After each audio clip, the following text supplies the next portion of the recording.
Hello, everyone. I am your storyteller tonight, and I am so happy to be with you in this quiet moment.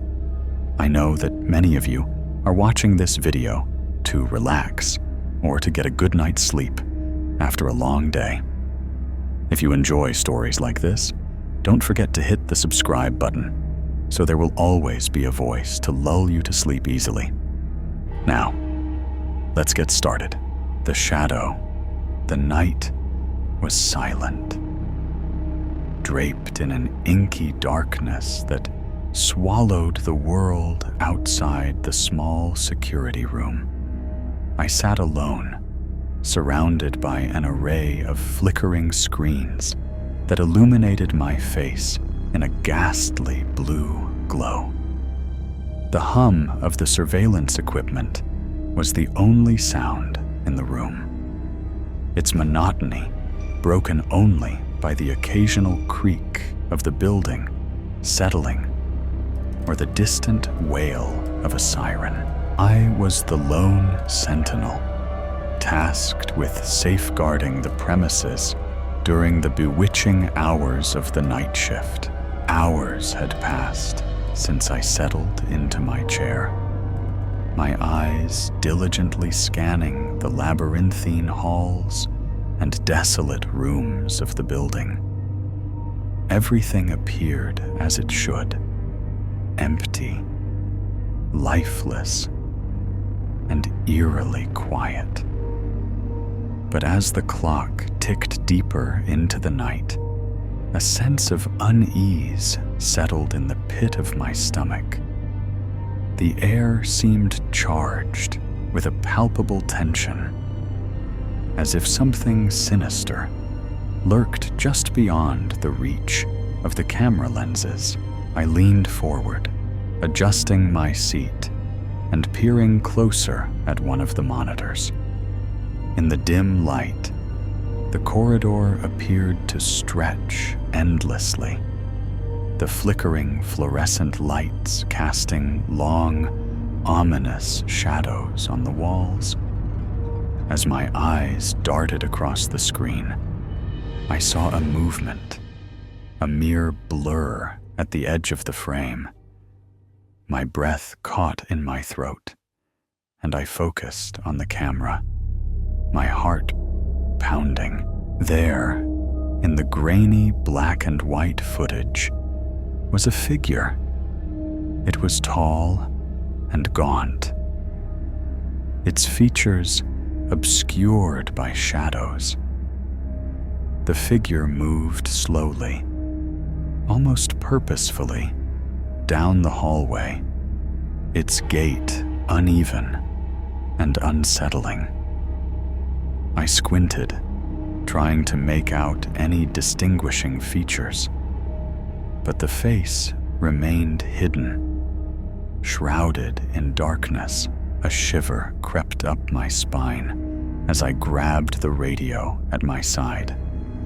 "Central, this is security. I've got a visual on an unidentified person in Corridor C. I need backup." Static crackled before a voice responded, thick with sleep. "Copy that. We're sending someone your way. Stay on the line." I nodded, my eyes never leaving the screen. The figure continued its eerie saunter, disappearing momentarily from one camera's view, only to reappear on another. It seemed to be toying with me, always staying just out of clear sight. A phantom in the night. Minutes dragged on like hours as I awaited the arrival of my colleagues. The figure persisted in its haunting stroll, growing closer to the main entrance with every passing moment. I gripped the edges of the desk, my knuckles turning white, and watched in dread as it reached the lobby. As if sensing my gaze, the figure turned its head toward the camera, and I gasped. Its eyes, 2 points of cold, blue light, glowed in the darkness, fixated on the lens, as if it could see me. I recoiled, my heart pounding so loudly that I could hear it in my ears. "Central, it's looking at the camera," I stammered into the radio. "I need someone here now." The response was a garbled mess of static and fragmented words. Desperation clawed at me as I watched the figure approach the security room. It moved with an unnatural grace, its movements silent and deliberate. My fingers fumbled for the door lock, and I managed to secure it just as the figure reached the hallway outside. The lights flickered, casting eerie shadows across the room, and I pressed myself against the wall, my breath shallow and rapid. I could hear its footsteps now, soft but deliberate, as it approached the door. Each step sent a chill down my spine, and I prayed that the lock would hold. The figure stopped just outside the door, and I held my breath, willing myself to be invisible. Through the frosted glass window, I saw its silhouette, tall and imposing. Its hand reached out, fingers curling around the doorknob.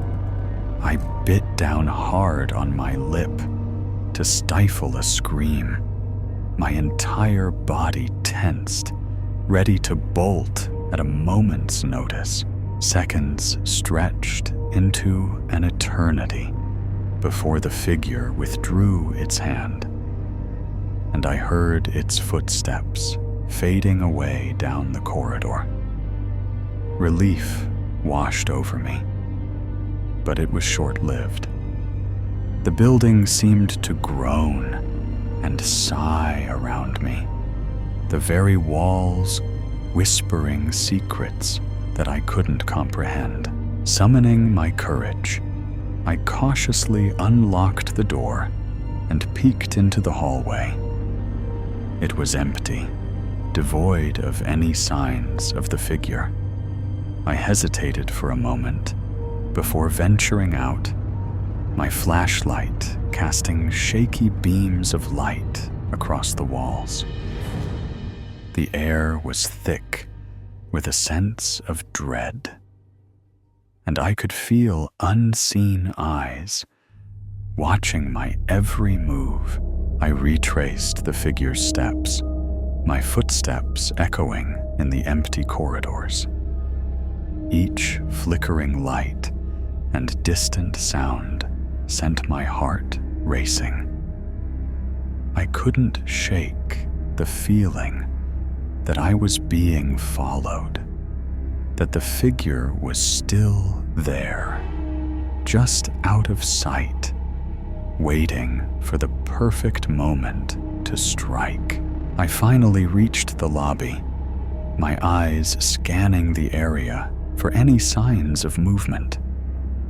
The room was still, the silence broken only by the distant wail of sirens. I let out a shaky breath, my nerves frayed to the breaking point. Whatever had been in the building with me was gone, but its presence lingered, a haunting memory etched into the very walls. I made my way back to the security room, my steps quickening with each passing moment. As I entered, I glanced at the monitors, half expecting to see the figure staring back at me. But the screens were empty, showing only the empty halls and deserted rooms. I sank into my chair, my hands trembling as I reached for the radio. "Central, this is security. I think it's gone." I don't know what it was, but it's gone now. The response was a crackle of static. And then a voice came through, tinged with concern. "Are you all right? Do you need medical assistance?" I hesitated for a moment before shaking my head, even though I felt far from all right. "No, I'm fine. Just shaken up. I'll be okay." The sun began to rise, casting a faint light through the windows and dispelling the darkness that had settled over the building. My relief was palpable, but the memory of that night would forever haunt my dreams. I had come face to face with something beyond explanation, something that defied logic and reason. As the day shift arrived to relieve me, I gathered my belongings and made my way to the exit. The building, once familiar and comforting, now felt alien and menacing. I stepped out into the daylight, the warmth of the sun, a stark contrast to the cold grip of fear that still clung to me. I glanced back at the building one last time, my eyes drawn to the security room window. For a brief moment, I thought I saw a flicker of movement inside, a shadowy figure standing amidst the monitors. But it was gone in an instant, leaving me to wonder if it had ever been there at all. I walked away, my footsteps quickening with every step. The world around me seemed to blur, the events of the night replaying in my mind like a nightmare. I didn't know what I had encountered, and I wasn't sure I wanted to. Some things, it seemed, were better left in the darkness, where they belonged, behind closed doors. "Have you seen this boy?" The woman behind the chained door shook her head at the creased photograph. "He's 6 here," Anna urged, "but he's closer to 8 now. Ain't seen him." "Sorry, truly I am." The woman hung her head, closing the door. Anna had almost gotten used to it. The slamming doors, the constant barrage of no's, dejected looks momentarily sharing her horror. Then straight back to daily life with the squeak of a hinge and the click of a lock. That's just what normal people do. Life goes on, for most. Times she wished she could close the door on it, say goodbye, give up.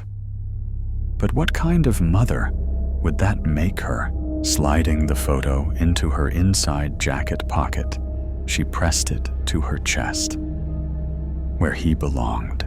Men huddled on the apartment steps, threw dice, and glared at her as she left. Women shouting from sash windows at kids playing on the street shook their heads at the sight of her. Sorrow? Pity? Repulsion? She didn't know, nor care. By reputation alone, most everyone in Hartsville knew her, or of her. She'd become as much a lost soul as little Jimmy, except no one hunted for her. Not anymore. Released without substantial evidence is how the lawyers explained it. Not innocent, not guilty, somewhere in between, and cast into the worst court of them all, the public. Half the town and all her family blamed her for Jimmy's disappearance, and half again thought she murdered him. Some things just don't rub out after printing. Drawing deep from a cigarette, she leaned against the rust bucket she called a car, and home, its windows crowded with the few possessions her former husband allowed her to have. Gazing up and down the street, she considered how much longer she could do this. How many more shoes could she wear through? How many? Hey, you. Anna turned, searching for the smooth voice. A tall figure lurked in the alleyway opposite, features hidden by the descending sun, intentions none the plainer. Cocking an eyebrow, she pointed to her chest. Yeah, you. Come here. Waving her over, he disappeared into the poster-tattered passage. Discarding the cigarette, she made a show of tucking her 4-day fresh white tank top into her equally dirty jeans. In reality, she ran a hand under her cargo jacket, making sure the snub nose would be easy to pull. Only a fool came into the devil's basement, as the locals called it, unready, unprotected, or more worrying, unwilling to do what might be needed to be done. Steadying her breathing, she edged between the cars and made for the mystery man, standing at the other end now, one foot on the crumbling red brickwork, arms folded, eyes closed, his head tilted to the gathering clouds. What do you want? She asked, placing her hands on her hips. Not me. He didn't open his eyes. Well, who? Boss man. Should that mean something to me? Maybe. It doesn't. Now what's this about? He needs a job doing. Says you're the woman for it. Sorry. Don't do job interviews in back alleyways. She turned, throwing a dismissive wave over her shoulder. Here now, woman. Before you go, he wants you to have this. He extended a closed fist, finally opening his eyes. She stepped back, squinting in disbelief at his yellow stare, blazing like the midsummer sun. Nonetheless, curiosity sunk its teeth into her. What's that? A gift. If you like, more be waiting after a ride in that car down there. Nodding toward the perpendicular laneway, Anna leaned out, all cautious, like to spot a rumbling estate wagon. Who's in that? And where would it take me? Trust me, woman. You ain't going to care after you see this. He waggled his fist. She extended a shaking palm. His fingers unfurled. Her heart stopped, then hammered, temple thumping loud. Impossible. Stomach knotting, hairs spiked the length of her neck. How? Dizziness overcame her, faint, happy, angry. It was all too much. Tears welled as she lifted that tiny yellow watch, the one with the cracked Power Ranger face Jimmy flipped open and shut when he got nervous. Terrified of the answer, yet hoping it to be true, she turned it over. J.C. engraved on its back. Jimmy Crawford, her Jimmy. She took off before her reeling mind could catch up. and within seconds, flung open the car door.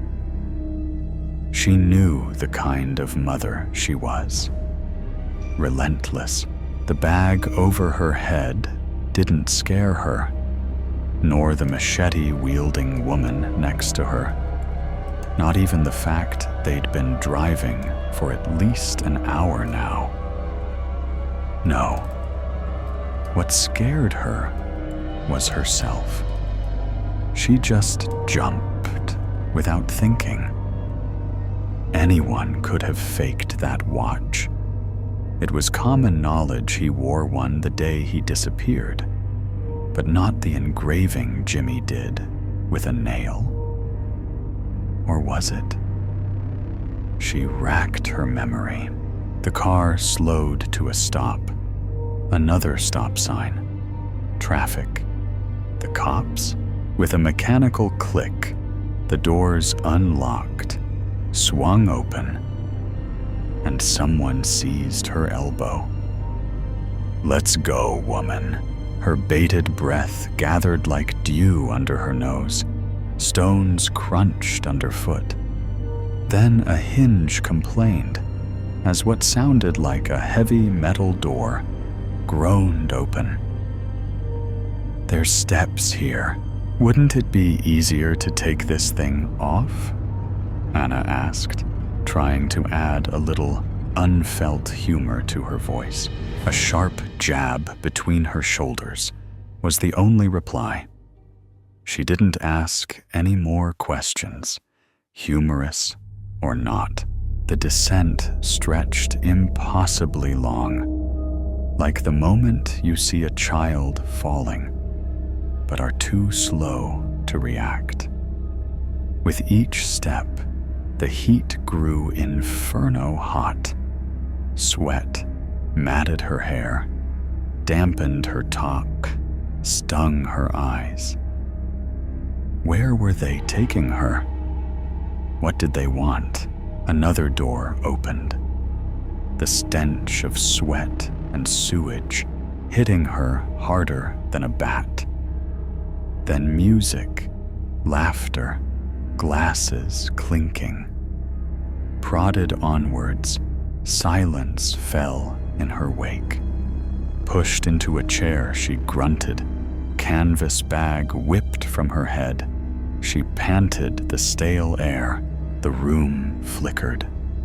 Tiny flames dancing behind red glass scattered across a discord of tables.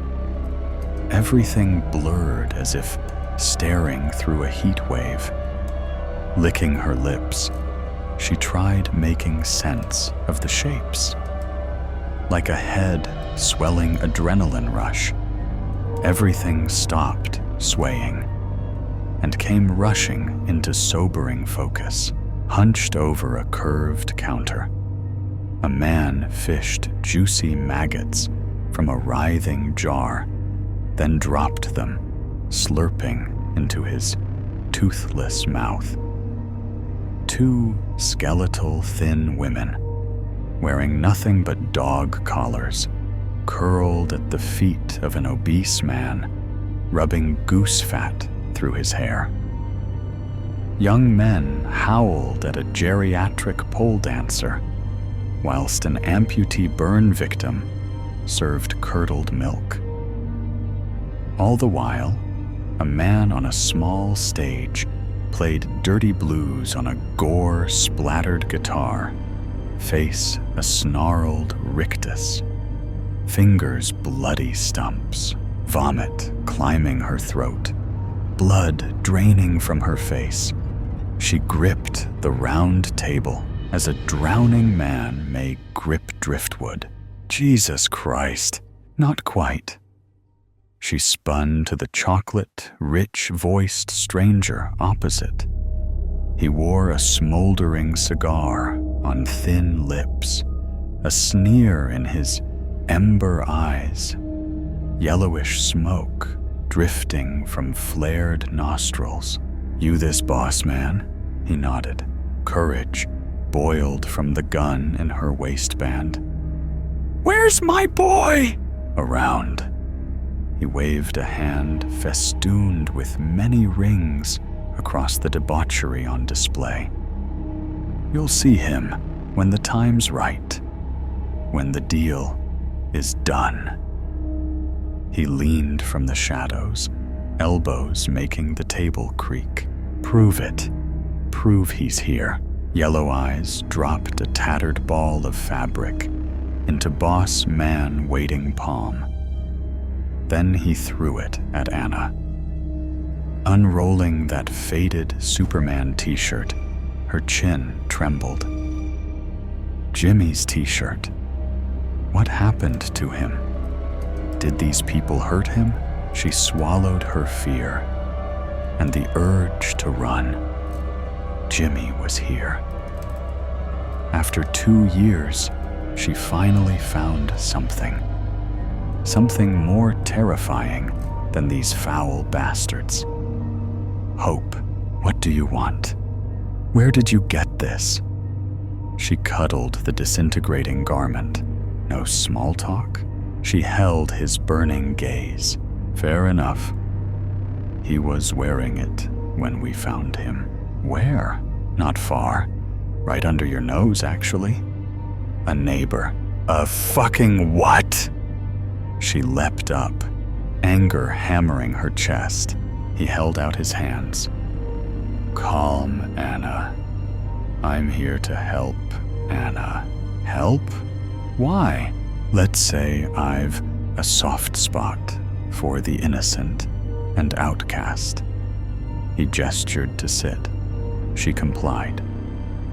Although it's not the only reason. You see, I provide a service to our little community of Hartville. And you? Well, you are 2 birds, 1 stone. Wouldn't it be nice to stop running? Get the vengeance you deserve. Vengeance? I just want my son. Please. Her voice broke, unstoppable tears falling. You'll want revenge. Boss Man studied his nails without a care in the world. A local woman came to me, told me of a man, a terrible man, patrolling the local parks and schools, said he was offering sweets and toys to her nieces to get into his van. Smart girls ran away. The police, however, did little. The law is weak that way. He paused, puffed his cigar, and blew smoke into Anna's face. So I sent some of my hounds, he nodded to Yellow Eyes and Machete, to rain some hell on this pervert. Thing is, it was clear that his house, his deviant prison, was being used by more than just him. A ring, as they say. We searched the premises, found poor Jimmy chained to a bed frame in the basement with 2 others, little more than malnourished sex dolls. Anna's stomach turned, terror and anger searing her insides. She wanted to hurt someone, anyone. A little torture goes a long way, Anna. Remove a little flesh, and tada, the pervert gave up the names of his accomplices. Would you like to know who they are? Jaw clenched. She hissed the word. Who? I'll give you 3 names. You do what needs to be done. You'll see your boy again. We have a deal? How will I get back here? I don't know. Levi will go with you. Yellow's eyes winked at her. So is that a yes? No sooner had she agreed than that damn canvas bag was pulled over her head once more. Anna dove into the station wagon's back seat, ears ringing, heart thumping, throat choked with the metallic aftertaste of gunpowder. Levi smiled between the seats. Damn, Miss Crawford. You a cold bitch. No hesitation. He opens the door, and you just fucking drive already. Anna barked, balling the cuff of her jacket and rubbing at the crimson mottling her face. Ha, okay, you the boss tonight. Anna stared out the rear window at the tree-lined street and white picket fences speeding by. Concerned neighbors stumbling into the road to investigate the woman, wailing over her husband's body at 46 Broken Ridge Avenue. Little did they know the service Anna just did for them. Eradicated suburban filth. First of 3, she rested the revolver on her knee. Somehow, it felt lighter, as if that one bullet carried away the weight of her suffering, her loss. But he wasn't lost. He was waiting for her. Something unexpected curled the edge of her lip. You smiling, Miss Crawford? Levi asked into the rearview mirror. You are. Cold bitch. You're going to fit real nice. She shook her head, dismissing both comment and grin. Who's next? Edward. Calhoun. Anna repeated the name, tracking her finger down the apartment buzzer's nameplates. There you are. 2 short buzzes, a click, a cough, then, hello, who's there? Mr. Calhoun. Sorry to disturb you. She already picked a name from those displayed. This is Jessica Longstein. I've lost my key again. And you were the first to... Yeah. The electrical hum of the magnetic release sent a chill down her spine. Not fear, but anticipation. 1 step closer to Jimmy, 4 flights of stairs, 1 long, worn, carpeted hallway, and she stood outside his peeling door. Patiently, she waited for a Latino couple to get on the elevator, then knocked, placing a hand over the spyglass. Floorboards groaned from within.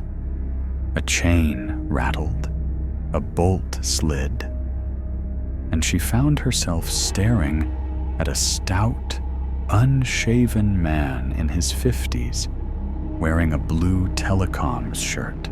What can I do for you, Missy? This is for Jimmy. His eyes stretched, fearful wide. At the name, the crazed redhead at his door, or the gun inches from his face. It didn't matter. Pull, click, bang. His last thoughts sprayed over the cracked plaster inside, his body collapsing as though its bones turned to mud. For a second, she watched him, hopeless, pathetic, no longer a danger. She breathed deep. 1 to go. Miss Crawford. Yo, Anna. Startling awake, she grabbed Levi's poking hand, blinked into focus, then looked about.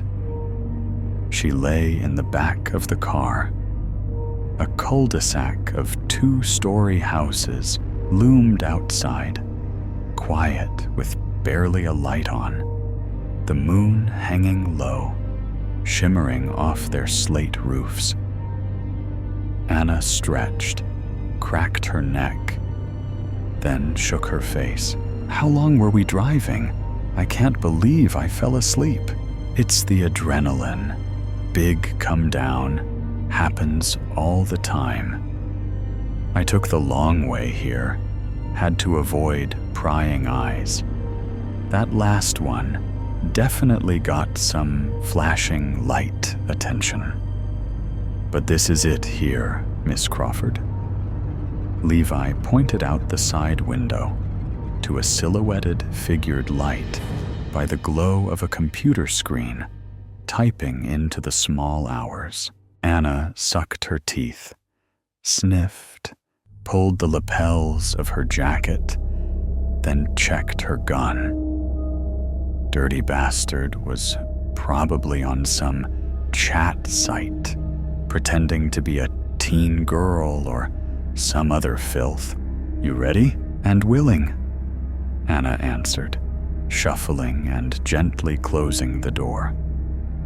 She caught sight of her reflection, frazzled and blood-specked, and an idea fizzled into being. She grabbed her arm, dragged her leg, and hobbled towards the downstairs window. It didn't take long for him to spot her. Taking off his glasses, he twitched the curtains. "Mister, please," she whimpered. "I went off the road, round the corner. I need..." Holding up a hand, he dashed from the room. A porch light sparked to life, and the front door opened. "You okay, lady? What the hell?" He spun, roaring, as the bullet tore through his shoulder. He tried dragging himself back across the perfectly manicured lawn, but it was useless. The hammer fell. Back of the head, he jerked, spasmed, fell still. It was done. She smiled, running back to the car. She could already feel Jimmy in her arms. Her sweet, innocent little Jimmy. The macabre cabaret garnered no interest this time around, and she stared straight at Boss Man when the canvas bag was removed. "My boy," she said, not a request, placing the revolver on the table before her. He smiled, swirled a glass of red wine, drank, then nodded to no one in particular. Eternity stretched out before her, biting her lip, fingers drumming the scarred tabletop. She couldn't quite believe it. She'd finally found him. Two great bulking necklace forms lumbered from the shadows, a metal box held between them. It thudded onto the table before her. Boss Man grinned, tapping its top.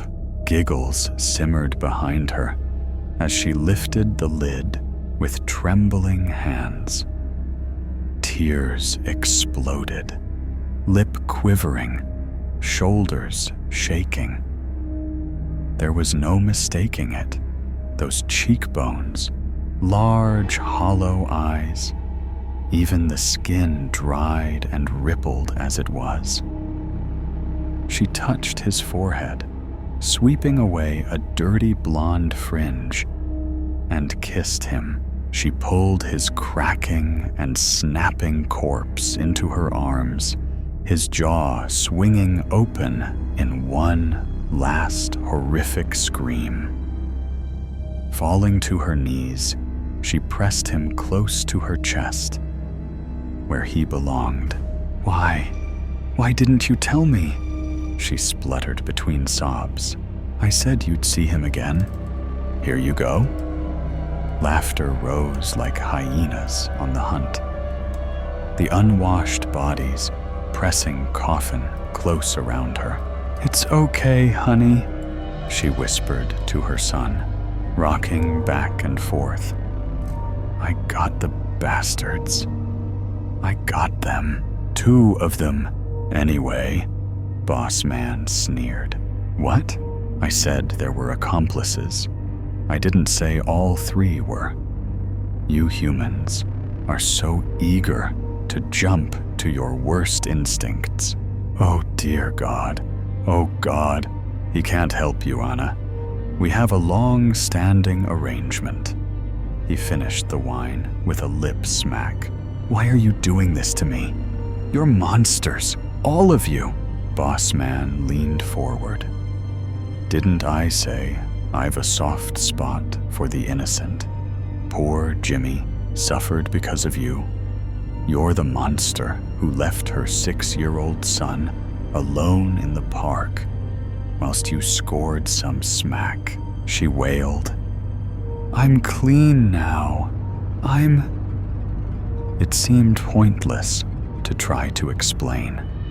It wasn't going to bring him back. What the fuck are you? She roared. You know already. You've always known. And now you're mine, forevermore.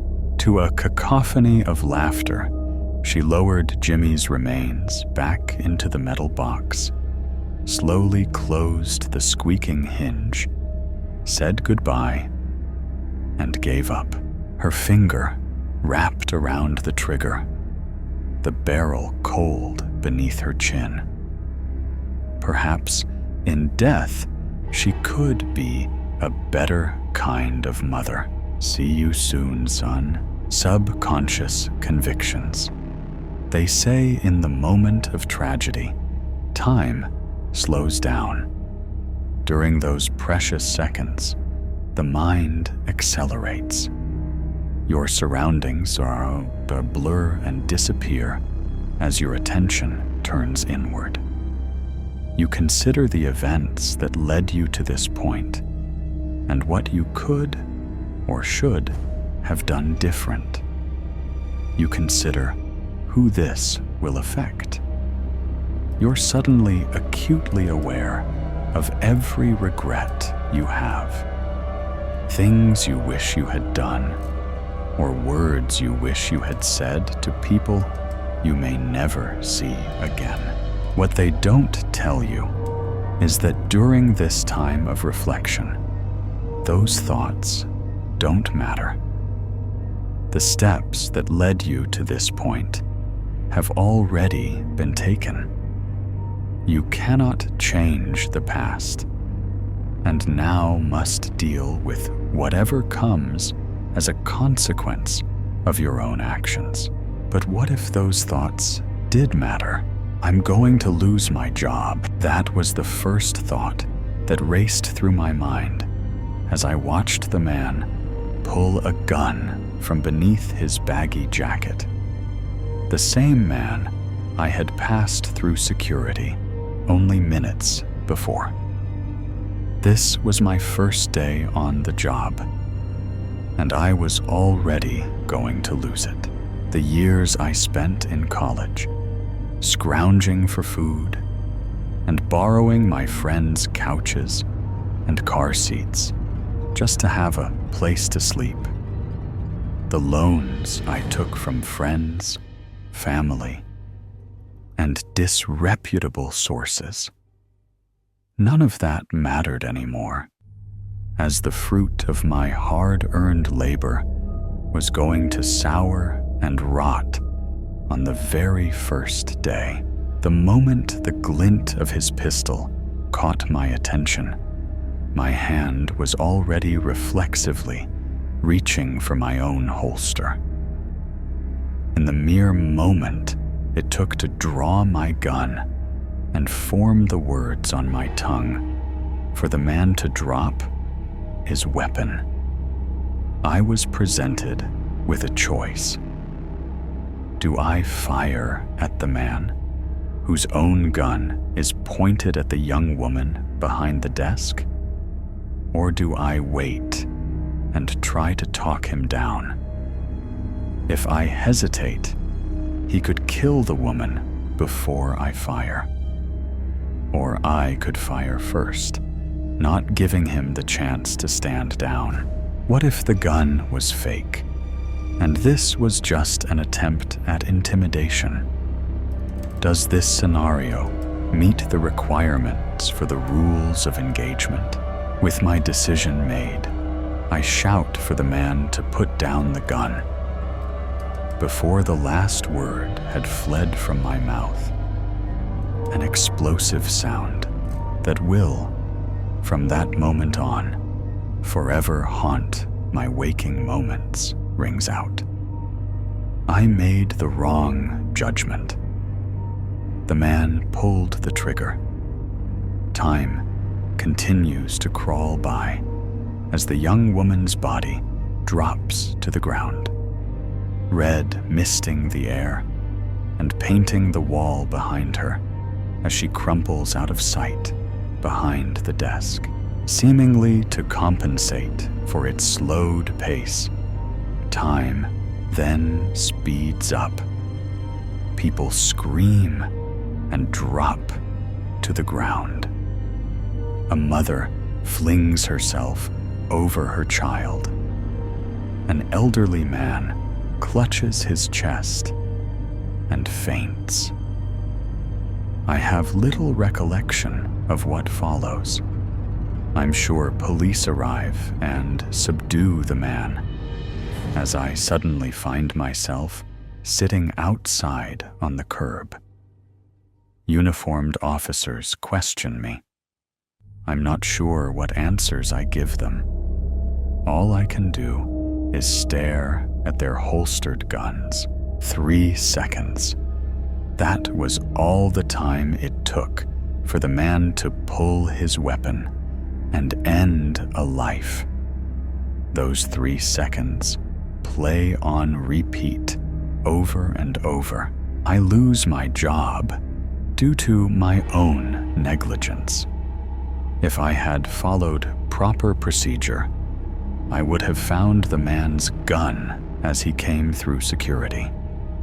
Out of job, and with a permanent black mark on my record, my degree and certifications become nothing more than useless pieces of paper. My brand new car I financed is repossessed. I return to couch surfing and lending in order to get through each day. Loud sounds now terrify me. The bang of a car door closing has me reflexively reaching for a sidearm that isn't there, only for nausea to rise at the mere thought of a weapon. Red mist and a body crumbling to the ground. It only took 3 seconds for that man to pull his pistol and kill. I can no longer make decisions for myself. I fear that whatever choice I make will be the wrong one, somehow causing another life to end. Second-guessing every move I make completely overwhelms my day-to-day actions. I cannot help but spiral within my own tortured thoughts to the point where I am too terrified to even move. It only took 3 seconds. The instant the man pulled the gun from his jacket, instinct led me to grab my son, push him to the tile floor, and cover his small body with my own. The only thought racing through my mind was his protection. Having only recently lost his father, I couldn't fathom losing Evan as well. A spray of red. The body of a young woman falling to the floor. The thud of her body colliding with tile echoing in my head. What if that had been Evan? What if he were older and the one working behind the desk when someone decided that they would end his life? Who would have protected him if I wasn't here? The security guard by the door, frozen with his gun raised, solidifies my resolve that no one can protect Evan like I can. It takes 3 police officers to pry me from my son's protection. Only after several reassurances that the gunman has been subdued and that we are safe. Am I willing to detach myself from Evan? Sweeping my sobbing 4-year-old into my arms, I hold him close as I provide the police with my statement, receive the okay from medical personnel to leave, and speed the safety of our small home. That could have been Evan standing behind the counter. No one can protect him like I can. With school shootings, a very chill possibility. I pull Evan out of school just in case. I find a new job and that will allow me to work from home while homeschooling at the same time. Groceries are delivered to the house. Contact-free, of course. The only times I find myself not being able to avoid leaving the safety of our home are for regular visits to the doctor's office. I put these off for as long as I can without risking Evan's health. Every individual we pass is a threat, as who knows what weapons they carry, hidden beneath their clothing. Who knows what intentions they may have, or when they might decide to take their frustrations out on my innocent child. A local news broadcast covers the story of an injured criminal waking during surgery and attacking the caretakers and 2 bystanders. What if Evan and I had been there for an appointment? Even the hospitals weren't safe anymore. I called and canceled Evan's upcoming checkup. The doctor's office called at least once a day for a week straight to reschedule Evan's appointment. I let every call ring to voicemail. I know what is best for Evan. No one can protect him like I can. The phone calls eventually stop. The following week, 2 police officers arrive at our house, claiming the hospital staff called, asking for them to ensure we were okay. I reiterate through the closed door that all is well, but I refuse to open my home to them. I can see from the window the weapons they carry. What if they are not really police officers? What if they are here to hurt Evan? The next day, the police return with a woman dressed in a pantsuit and claiming to be from Child Protective Services. I refuse them entry and tell Evan to hide in his room. The woman claims that she is worried for my son's well-being and begs me to open the door. She doesn't have to worry about Evan. That is my job. Only I can protect him. They took Evan from me. They came in force, showing me documents that mean nothing to me as I sit handcuffed on my own couch. They claim I am not mentally fit to take care of my own son, as if they know anything about me or the dangers the outside world presents to my innocent child. I try to get them to understand that he needs me, that only I can protect him. Why can't they understand? They tell me I can argue my case in court. Why does no one understand? How can no one see how dangerous the world is? It only takes one man with a gun deciding to end a life. No one can protect Evan like I can.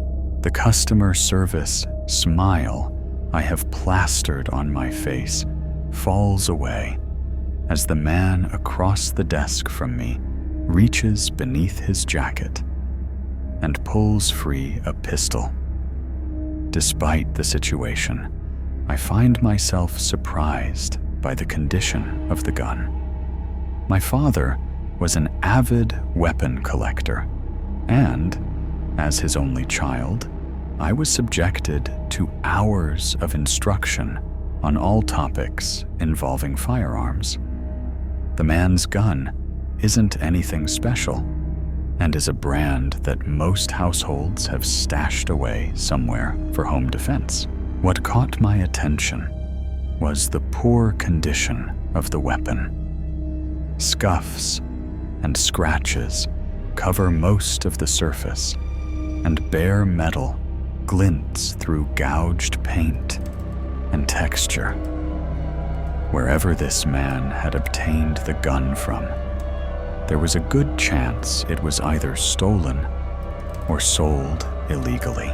By the time the last remnants of my smile disappear, and my quick analysis of the man's pistol ends, I realize too late that I am the target of his aggression. Raised by a gun enthusiast, I thought I had seen them from every angle. I realized then that never have I stared down the barrel of one.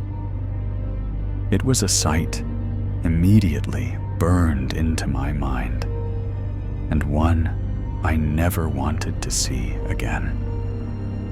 I watch in slow motion as the muscles just under the skin of the man's hands tense, and his finger begin to pull the trigger.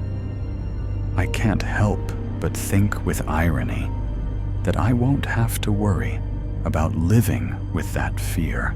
Silence follows the explosion of a firing pistol. The scene before me is familiar, though I can't determine why or how.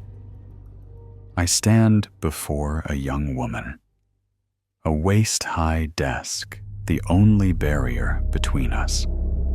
My right hand grips the cold, unfamiliar metal of the pistol I purchased from a stranger earlier this morning. I stare down the top of the gun at the young woman.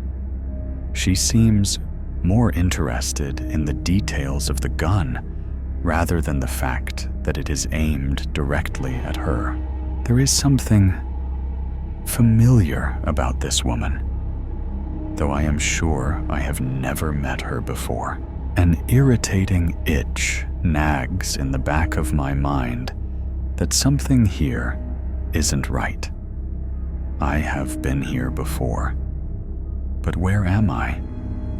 I want to turn and take in my surroundings, but am unable to move anything other than my eyes.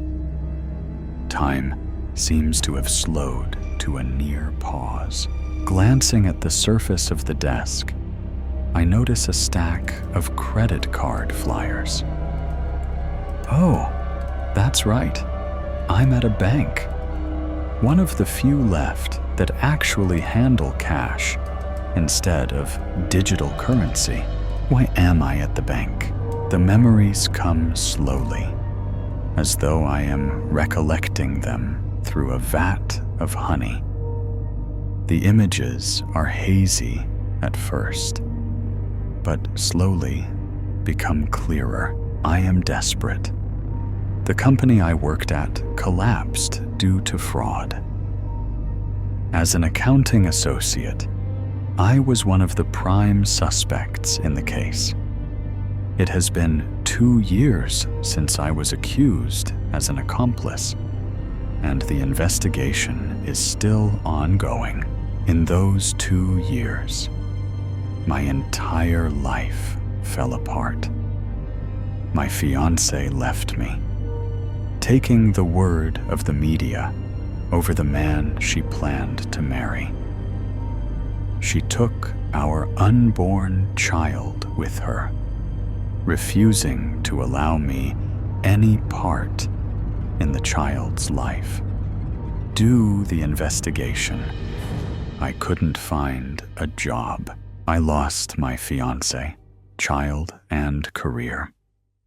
I lost all reason to continue to try.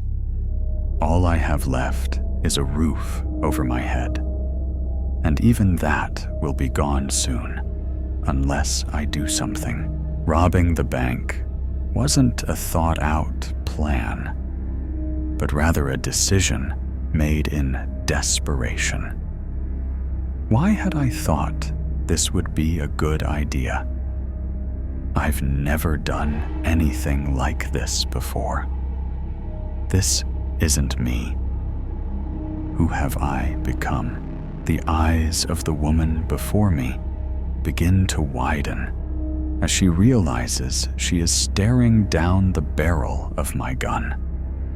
Realization, surprise, fear, and then acceptance cross her features within a heartbeat. My hand tenses, my index finger beginning to pull the trigger. Wait, I've been here before.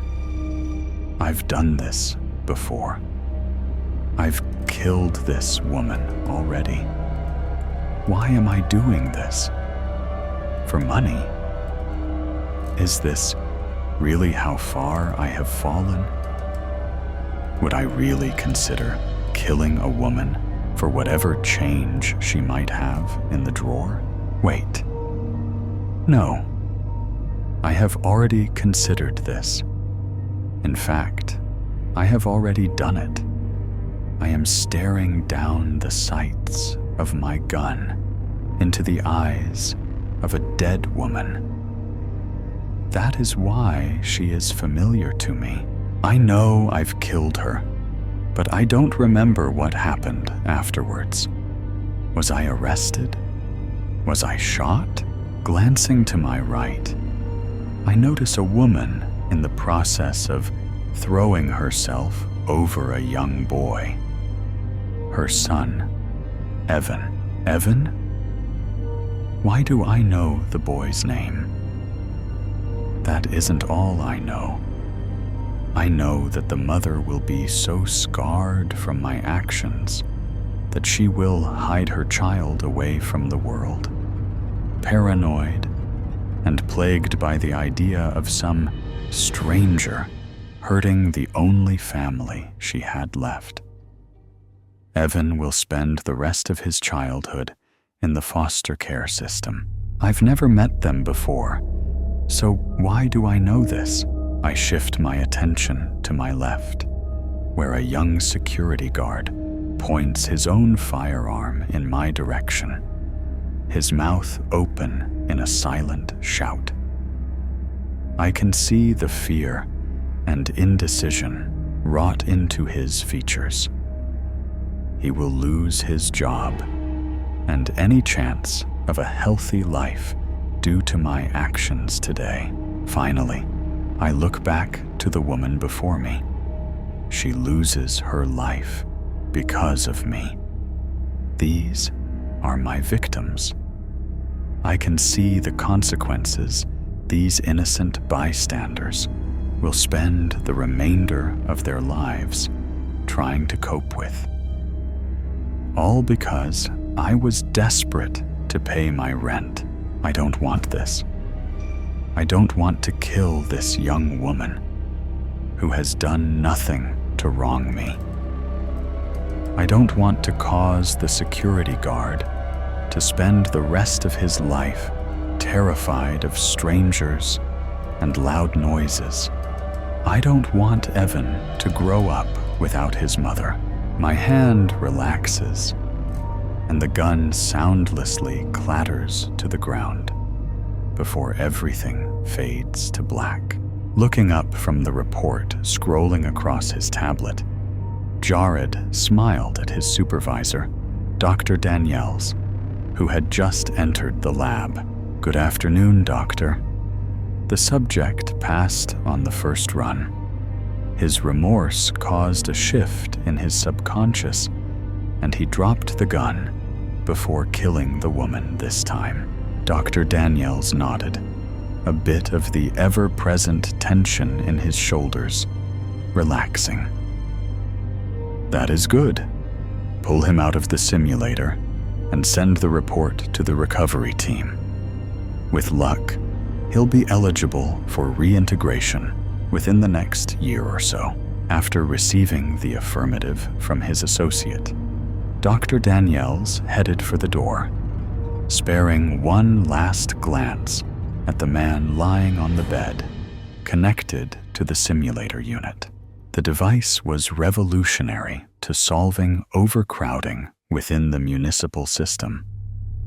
Based on their progress with therapists and reports provided by behavioral specialists, qualified convicts are removed from their cells and transferred to one of a few facilities housing advanced neurological simulators. Rather than spend years within a cell comprised of bars and mortar, they are instead imprisoned within the walls of their own subconscious. They are then subjected to relive the events of the crime they committed, as well as experience firsthand the impact their misconduct left on their victims. The results were astounding, proving that remorse and guilt, if stressed on a deeply subconscious level, could change the morality of an individual. Rather than spend the remainder of their lives behind bars, these ex-convicts would receive a second chance. Depending on their results after undergoing intense therapy, they would be allowed to reintegrate into a controlled section of society, a sector that was developed specifically for these individuals. They would not be allowed to return to the public, as retribution is still demanded for their actions. They would, however, be provided the opportunity to work in their chosen profession, earn a wage, and make something better of themselves while serving out the remainder of their sentence. Tearing his gaze from the man lying in the hospital bed, Dr. Daniels stepped out of the room and headed for the next lab, the identity thief. This is the hunter's badge of glory, that he protects and tends his quarry, hunts with honor, as is due, and through the beast to God is true. Jagermeister, by Oscar von Riesenthal, taken from the back of a Jägermeister bottle, half full. I am left to imagine the circumstances of a most unusual case, which has the Grimlace's handiwork written all over it. The Grimlace has stolen another victim's visage and memories, leaving her a withered amnesiac. She was wandering ghost-like amid the streets of Frankfurt, with no idea how to return or where she called home. My name is Hildegard Köppen, I tell her, but everyone calls me Hilda. Pleased to meet you. And she trails off, unable to remember her own name. It's okay, my dear. This is all quite normal, I tell her. I turn on my dictaphone and make my report. It is 23:36 in the evening. The patient's name is Greta Thunderberg. The patient is approximately 32 years of age, according to confirmed medical records. Greta presents with symptoms of sudden onset retrograde amnesia. She reports no memory of her whereabouts or how she reported to Polizeireiterstaffel HE off the River Main. She complains of persistent tinnitus, disorientation, and a total loss of recent memory, as well as an inability to to recall various aspects of her personality, or apparently, her own name. When asked if she is a serious person or a fun-loving one, she says, "I hardly know myself at all. I couldn't say." When asked if she enjoys large gatherings and social occasions, she says, "I should like to try it and see." She is completely flat. When asked, "Are you upset about your present condition?" she says, "I feel fine." Her face is frozen, as if she has had an excessive amount of Botox serum injected. There are neither any signs of physical trauma nor any indication of the use of surgical instruments, and the blood work is normal. My diagnosis is that there has been a sudden hypoxic event and a hardening of neural connections occasioned by calcification from exposure to chemical antagonists, causing sudden onset retrograde amnesia, all of which is consistent with a Grimlace attack. I release the patient back to her police escort, who thanks me and is on his way. Brainy. That's me. Cut it, treat it, study it. I do it all. Neurosurgeon, neurologist, and neuroscientist. Check, check, and check. And you can add dissect it to that list. Did you know that forgetting is actually part of the learning process? I'll bet you didn't. But not everyone has brains on their mind like I do. My true calling, however, is the hunt for the Grimlace. I have been stalking this freak of nature for over a decade. But this is the first time that I have ever been able to anticipate catching my quarry and finally seeing what it is made of. We are the Knights of Kadosh, a sect of the Scottish Rite. We are closely aligned with our brethren, the Knights of Tavistock in St. Petersburg. We hunt monsters.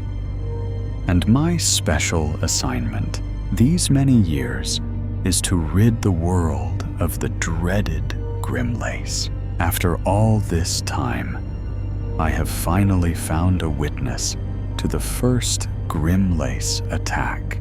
Just past 1 o'clock in the morning, Agatha is coming to life.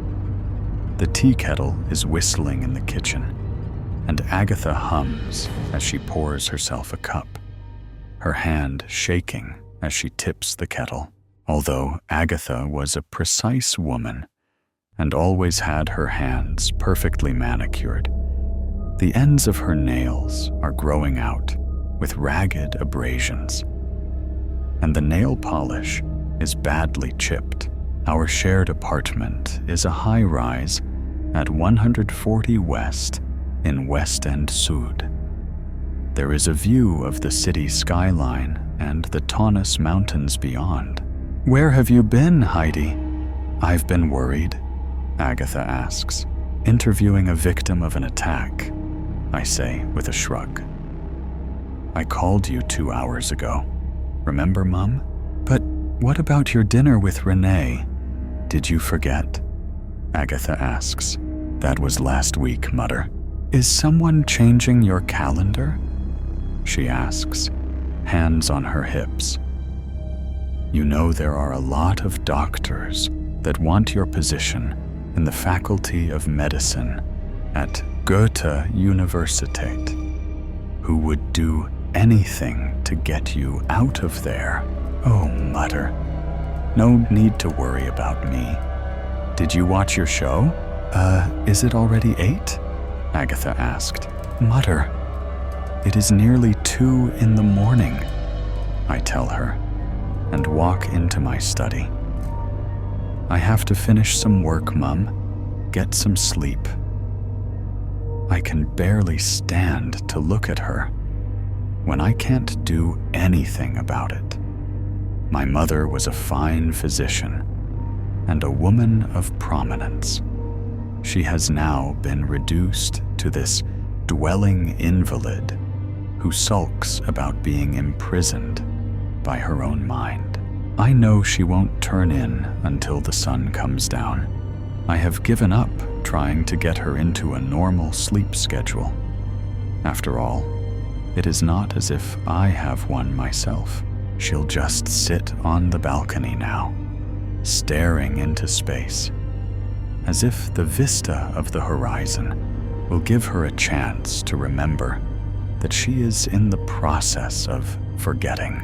It has taken nearly a decade, but I am able to locate the stagehand who was present the night of the first Grimlace attack.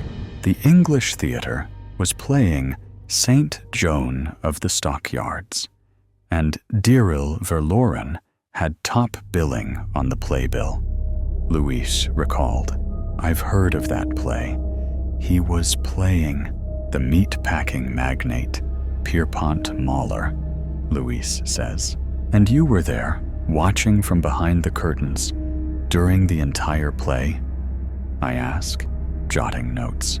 "Not the whole time," Louise says. "Where did you go?" I ask. "At one point, I ended up going out back in the alley to have a cigarette and found the understudy, Raj, speaking with a strange-looking woman," Louise says. "We will come back to that," I tell him, blowing at some hair that has come untucked from my ponytail and is dangling over my left eye. What did Diril look like? Diril was a tall man, about 6'4", just stunning. He had a lean, lanky build. His coiled hair hung down in a shag cut. He had large, straight, white teeth that gleamed in the stage lighting. He had really bad ADHD, with a cutting, manic intellect. He was always gesticulating and animated, and always at an 11 out of 10. Louise says. "Was he under the influence of anything?" I ask. "Other than his own self-importance and fame, you mean?" "Amphetamines. Adderall was pretty standard. Breakfast, lunch, and dinner," Louise said. "I think that addiction is an impermanent solution to a permanent problem." "How was the performance?" I ask. "He was a star." I remember his voice rising to a crescendo as he said, "Oh, everlasting slaughter." Nowadays, things are no different from prehistoric times, when they bloodied each other's heads with iron bars. "It was quite the performance," Louise said. The words set off a spark of revelation as I struggle to understand my prey. I think of the price of fame for a performer. One must corral and direct a revelatory energy. From the crushing terror of the stage, the spotlight that leaves one exposed and vulnerable, an artist must mine this energy for a competence that once achieved is received, applauded, and becomes the most addictive of drugs. Yet the act is separate from the actor. The skill is separate from the skilled. The applause is not love, but mere recognition. This is not connection. There is a deep spiritual appetite in all of us for true connection. Nothing looks like a better cure for being invisible than fame. And yet, fame is the great invisibility cloak, a mask more isolating than a veil of solitude, for it expunges the person altogether, elevating their vocation and placing all value in the performance of their craft. The person behind the act starves and is strangled and becomes a slave to their role. I think of how similar this is to my mother's spells of dementia and the forgetfulness brought on by Alzheimer's. In between those shining moments for her when she has clarity of thought, in between those turns upon the stage, both die and fade into oblivion. Returning from my daydreams, I ask, did anyone have any reason to wish him harm? Just Rach Egeman, a little worm of a man. That is what we called him. Irm the Worm, ever since he played some slithering stock character named Ermin. Name just stuck. Anyway, Rach was next in line for the male lead on one show after another, and he couldn't get anywhere with his career with Deerl in his way. He had the acting chops, but he wasn't a star. He was short, unmemorable looking, just average in every way. Whereas Deerl was extraordinary all around. It was never a fair contest between the two of them. And you say you saw Rach speaking with someone in the alley during the show? I ask. Why, yes, in fact, we knew her. She was a stage designer, a mystic gypsy from the outskirts named Emile Scioli. A real loner, if there ever was one. She was a sharp-featured woman of about 70, thin as a bird, with a long pea coat. Always wore a blue amethyst Hamza on her neck. She was smoking a Marlboro cigarette impatiently, Luis recalls. Did you overhear what they said? I ask. Yes. Did you bring what I asked? She said, stamping her foot against the bitter cold. Then he responded, I have it. That was it. And then he rushed back inside with something in his hand. So what happened next? I asked. At some point, toward the end of the play, Deerl collapsed. When he came to, he was like a man possessed. He began pacing the stage, and then as he looked out over the audience, he screamed at them as if a wild animal baring its teeth and growling to keep a threat at bay. And do you know what caused this transformation? I ask. No one does, Luis says. Are there any working theories? I inquire. There is a rumor that Aisha was deeply jealous. Apparently, Rach had originally been cast as Pierpont Mahler. It was all settled. The playbill was printed. But then Deerl called the theater director and said he was interested in the part. They couldn't refuse. So Deerl upstaged Rach right when he had his big break. Rach could not forgive it. He went off in long tirades. Some believe that Emile Scioli, the gypsy, was part of a group that worshipped the Croton Duvel. the Toad Devil.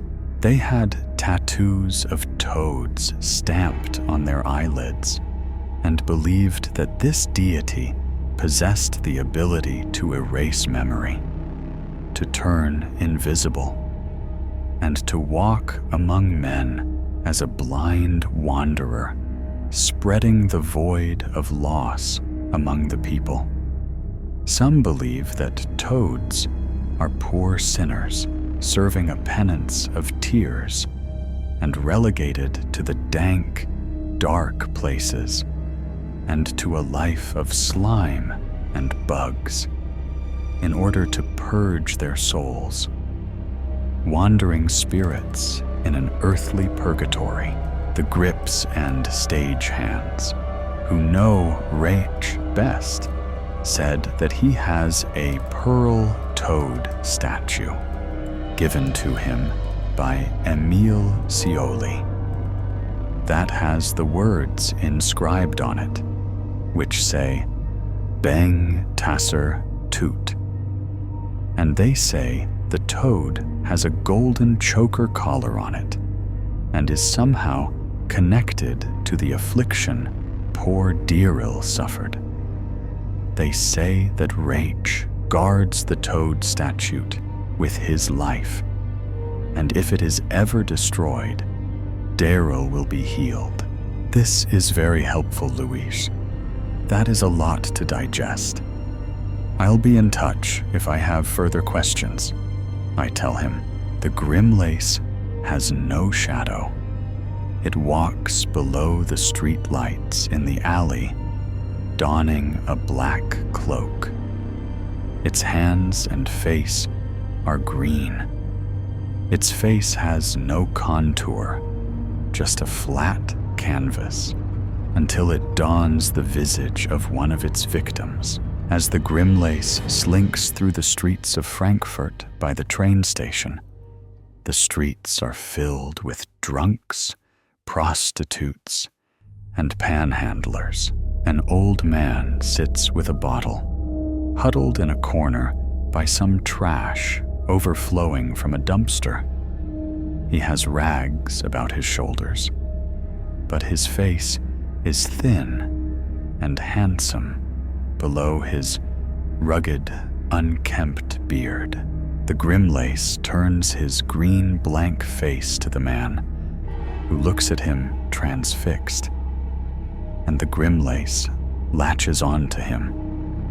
A beam of translucent, opaque jelly forms between them, the bond, and the grim lace slinks in, bends to his knee, and draws out the man's visage, the man's memories, and shrinks within his robes to the height of his victim. Renewed, he stands to his feet, like a performer taking on a new role, and gains comfort in his own skin, lets the memories inhabit him, and he throws off his cloak, strolling into the square. I receive a call from the detective. He tells me that there has been a beggar who has gone missing. His daughter has come to the precinct to make the report. He tells me that the incident occurred near the train station. I thank him, and I am off with my hunting bag to find the grim lace. The cloaked creature, with the green hue to his skin, is pacing along the entrance to the train station, where the beggar used to set up each morning. In my bag is a mirror, a cattle prod, and a Sig Sauer 45mm pistol. I find a bank of deep shadows by the corner and observe my mark. The grim lace does not seem to know that it is adorning the persona of another human being. It seems utterly lost in its contrivance, cursed, as Louise had said. It seems to be in agony every bit as much as the woman Greta who came to my clinic the other day. Does this creature sleep? It lets out a blood-curdling chortle. Oh my God! The beggar must have been schizophrenic. The creature is hearing voices. I see the creature begin the painful, agonizing pantomime of a schizoid talking to himself and arguing a rationalization audibly, projecting failures to a second personality or a persecutor. This is one of the most common psychotic breaks, where the mind cannot accept its own failures and must personify or anthropomorphize its afflictions. If you hadn't told on me, I would have kept my job. You were drunk. Drunk. It was you. You sneaky FK, you falsely accused me. You went to Lars and made a fuss. And see where I am now. I hope you are proud of yourself. Rat, rat, rat. And you are the one. You.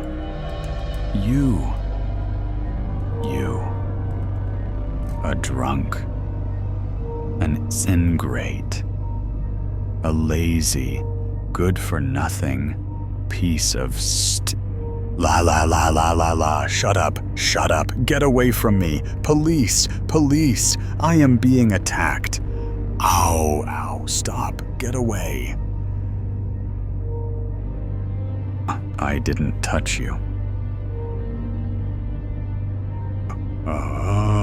No, stop, get away, violator, violation, stop hurting me, stop talking, you dirty snitch. I watched the Grimlace rummaging back and forth, gesticulating manically, screaming, yelling, and talking to himself in a fierce blame jeopardy that I know from experience can go on for many hours. The paranoid spell of a tortured mind trying to reconcile an unacceptable fate and a cruel, unforgiving world that hands down curses and bruises with indiscriminate malice. I could find him again soon. I could make a quick detour. He would be going on like this for hours, if not days, until he was arrested, which would just land him down at the precinct. Back at the English Theater, I find Rach Egeman's dressing room. He is now playing the part of the lead in every play. He has ascended to the pinnacle of the profession. Ah, my adoring fan. What? Do you want me to sign the playbill? Yes, can I come in? I ask. Here, come sit, he says with glee, but I do not sit. I take out the cattle prod and place it on the carotid artery on his neck, and with a small squeeze, he shrieks and falls to the floor. I begin my search. After a few minutes, I find the toad talisman and stow it in my bag. Back by the train station, Deerl is still going on and on. I take out my gun and the toad statue. I place the statue on the ground. I fire a single shot, and the talisman shatters into 1,000 pieces. I look over at Deerl and see his face suddenly return to its natural state. I walk up to him cautiously. I am Hilda, I say. I've been searching for you a long time. Where am I? Deerl asks. The train station is just down there. What do you remember?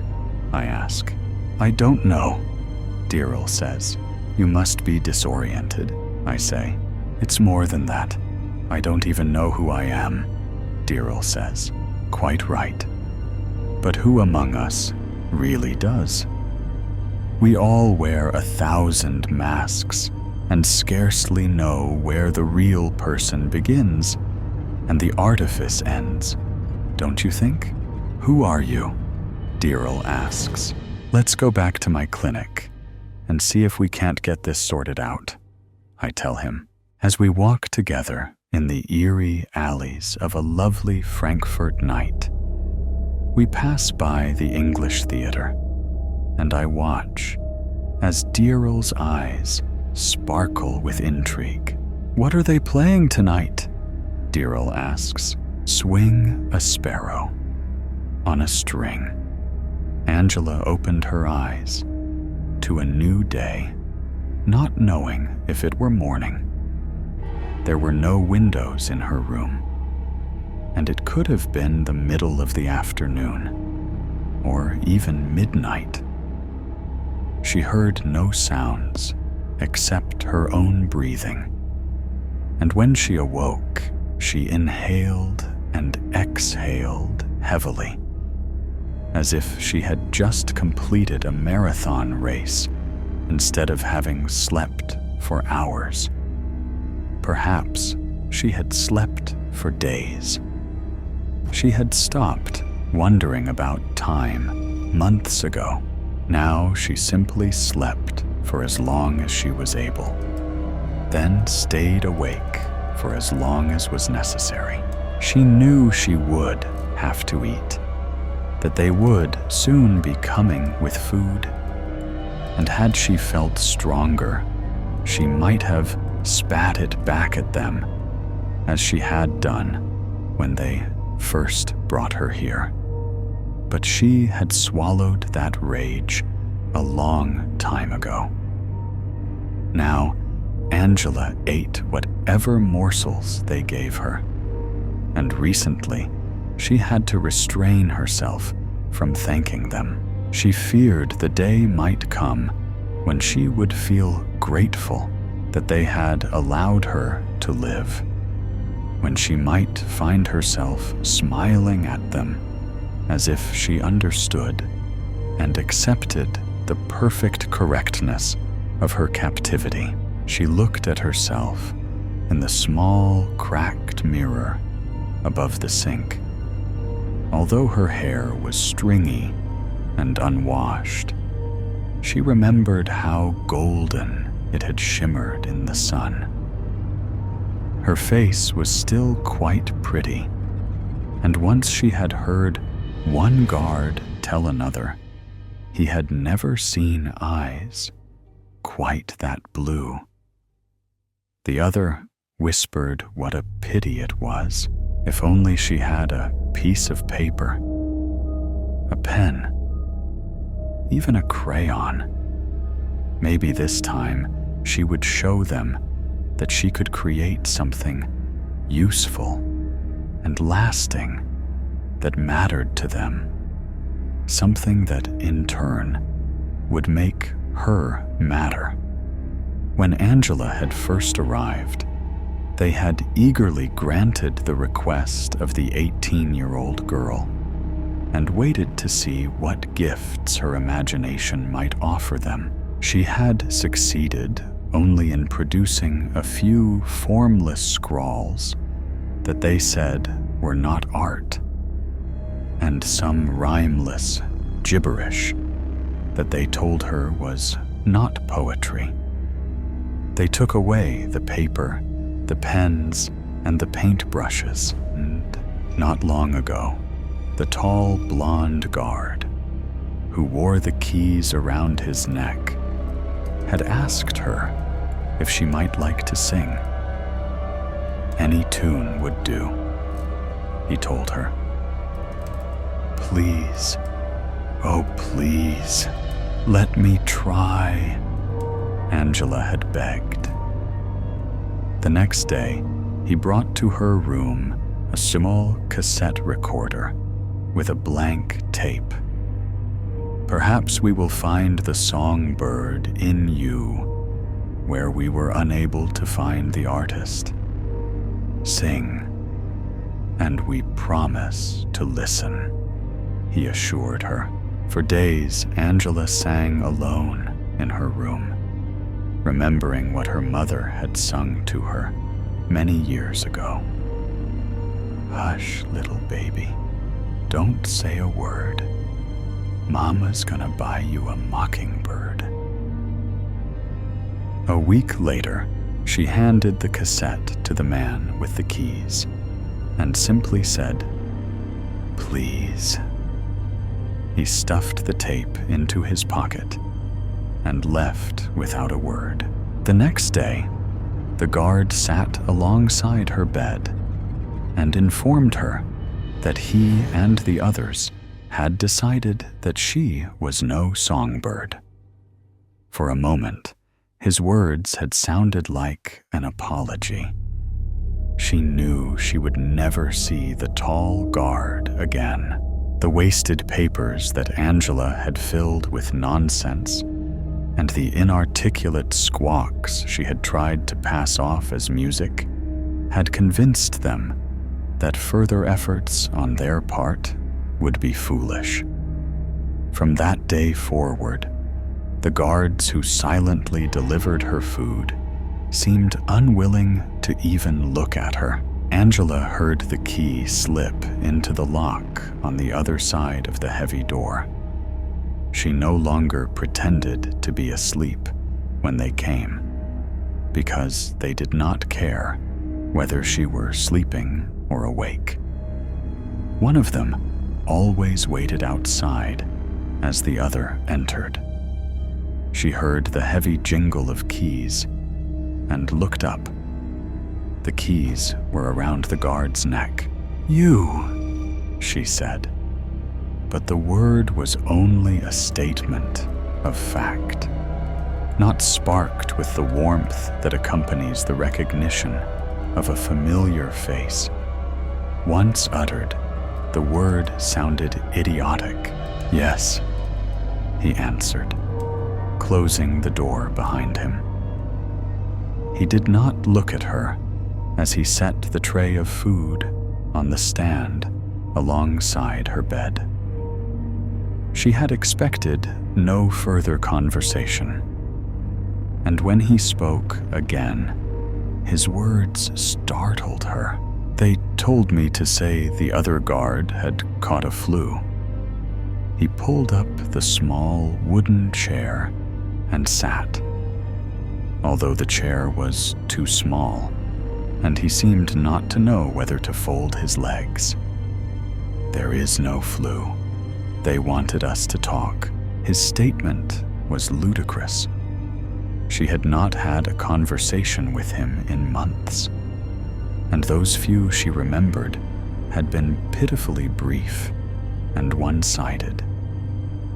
"I don't understand," she said, as she selected a small bread crust on her tray. She had learned to keep her responses short, for the guards tired of her quickly. "I'd like to know about God," he said, as if this were meant as an answer. "Tell me how you feel about God. Tell me about your religion, your beliefs." "I have no belief in God. I have no religion." "Don't you have some sort of records about that?" She felt immediately sorry she had asked, but the guard ignored the question anyway. He fidgeted in the small chair. "You're an atheist, then? Or an agnostic? You have opinions regarding God's existence, or the lack of it?" He sounded almost hopeful. "I'm an apathist. I don't much think about it," she answered as she nibbled at the crust. She picked up a slab of egg yolk with her left hand, ignoring the silverware, leaned her head back, and dropped the yolk into her mouth. Her response oddly pleased him, although he did not smile. "An apathist? That was a joke you just said." Admittedly, not a very good one, but it was a joke. Then you have a sense of humor. Tell me another joke. Angela looked hard at the man, not certain about how earnest her guard's question was. A joke? You mean, like, why did the chicken cross the road? The absurdity of her question seemed to increase the guard's excitement. Yes. Yes. Tell me, why did the chicken cross the road? There was anticipation in his voice, as if he sincerely were interested in the chicken's intentions.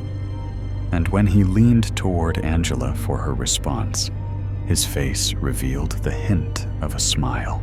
Perhaps the chicken was an apathist, she said. The guard's smile disappeared as quickly as if it were erased. That isn't funny. I'm sorry, but that isn't funny at all. His tone became flat, expressionless. He sounded like a man keeping some kind of score. No points for humor. Sorry. Next category. Can we talk politics? He asked. No. Sociology, science, history, law, philosophy. His questions now had become a formality, a checklist to be completed, filed, and forgotten. No. No. No. No. Although Angela could not remember ever having had a discussion this long during her stay here, she wanted this conversation to end. Perhaps I could tell you why the philosopher crossed the road? No, I guess you're right. That wasn't very funny either. I suppose you'll be leaving now. Her question had anticipated his next words. The tall guard rose from the chair with difficulty, trying to maintain his dignity when he could not get up with his first attempt. I have one more question for you, Angela, he said. He had never called her by her name before, and his doing so struck her as odd. He walked to the foot of her bed and turned toward her. Do you know why you are here? He asked this without malice or emotion, with only the desire to know her answer, as he had wanted to know about songbirds and chickens. I'm here because you see me as a useless bird. Having said the words, she knew they had always been on her tongue, waiting to be spoken. I beg your pardon.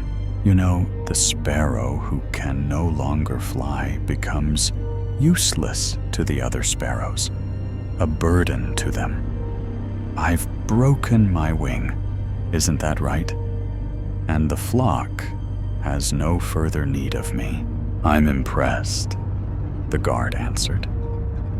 That is quite a creative analogy from one who knows so little of creativity.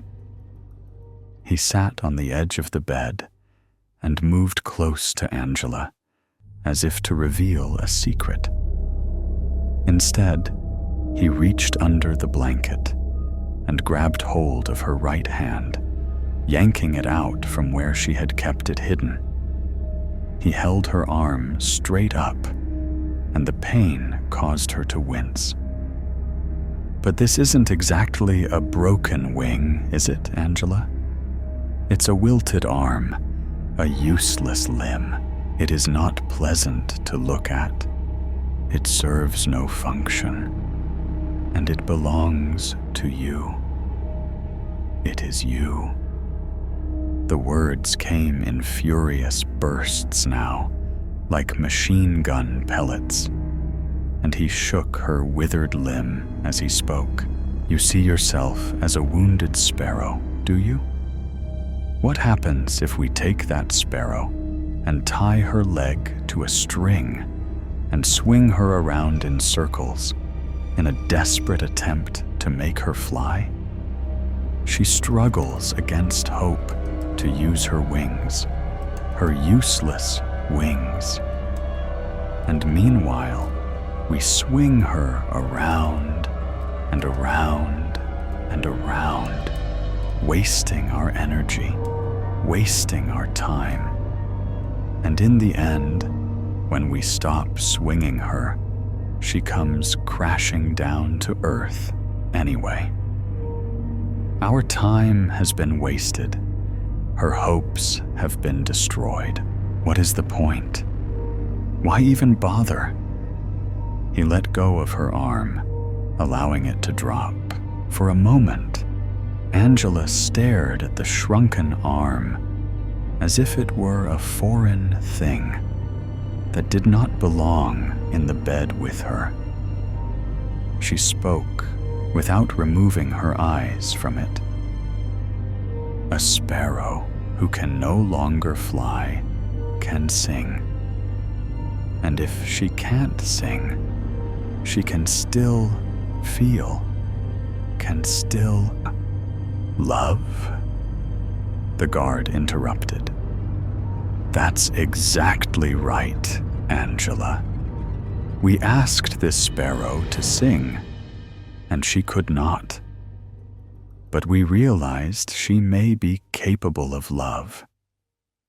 The kind of love that could only result in frustration for her. Because the real question is she capable of being loved? Do the words she writes encourage love? Does her beauty or intellect in any way inspire it?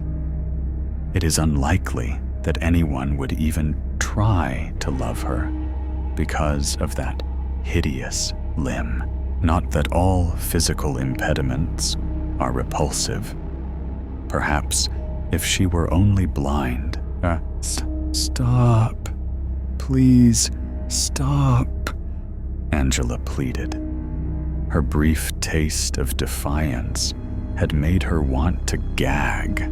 You want to cover your ears, don't you? You want to block out the words, make me go away. Maybe you would even like to strike me, he continued. But you can't do it, can you? That limb just lies there like a dead weight. Do you see my point? I have my other arm, whose only function is to hide its companion. No, Angela, I'm sorry, but the time has come for us to stop swinging the sparrow's string. His anger slowly dissolved, and he fell silent for a moment. He attempted to hold her wilted hand in his, but she pulled it away. Instead, he took her other hand. But first, I have something I want to show you. Something you need to see. He sat on the bed and placed her fingers on his left leg below the knee. Rub your hand along my leg, Angela. Does the calf feel peculiar to you? Congenital defect, they called it. Like they called yours. The leg is gone, at least from the knee down. Amazing what they can do with prosthetics today. But you see, I have my particular talents. I happen to be quite good at drawing people out, at enabling them to find a way to compensate for their physical shortcomings. And I can be quite decisive when called upon to make the kind of decisions that others would find distasteful. No one ever asked me to sing or to fly. But when they came for me, I simply told them what I could do. Angela struggled to pull her hand free as her anger rose inside her like hot bile. But you also decide who is to be exterminated. You decide who the state no longer regards as useful. What gives you the right? This gives me the right, he shouted, his breath hot on her face as he tapped her hand on the hard wood of his prosthetic leg.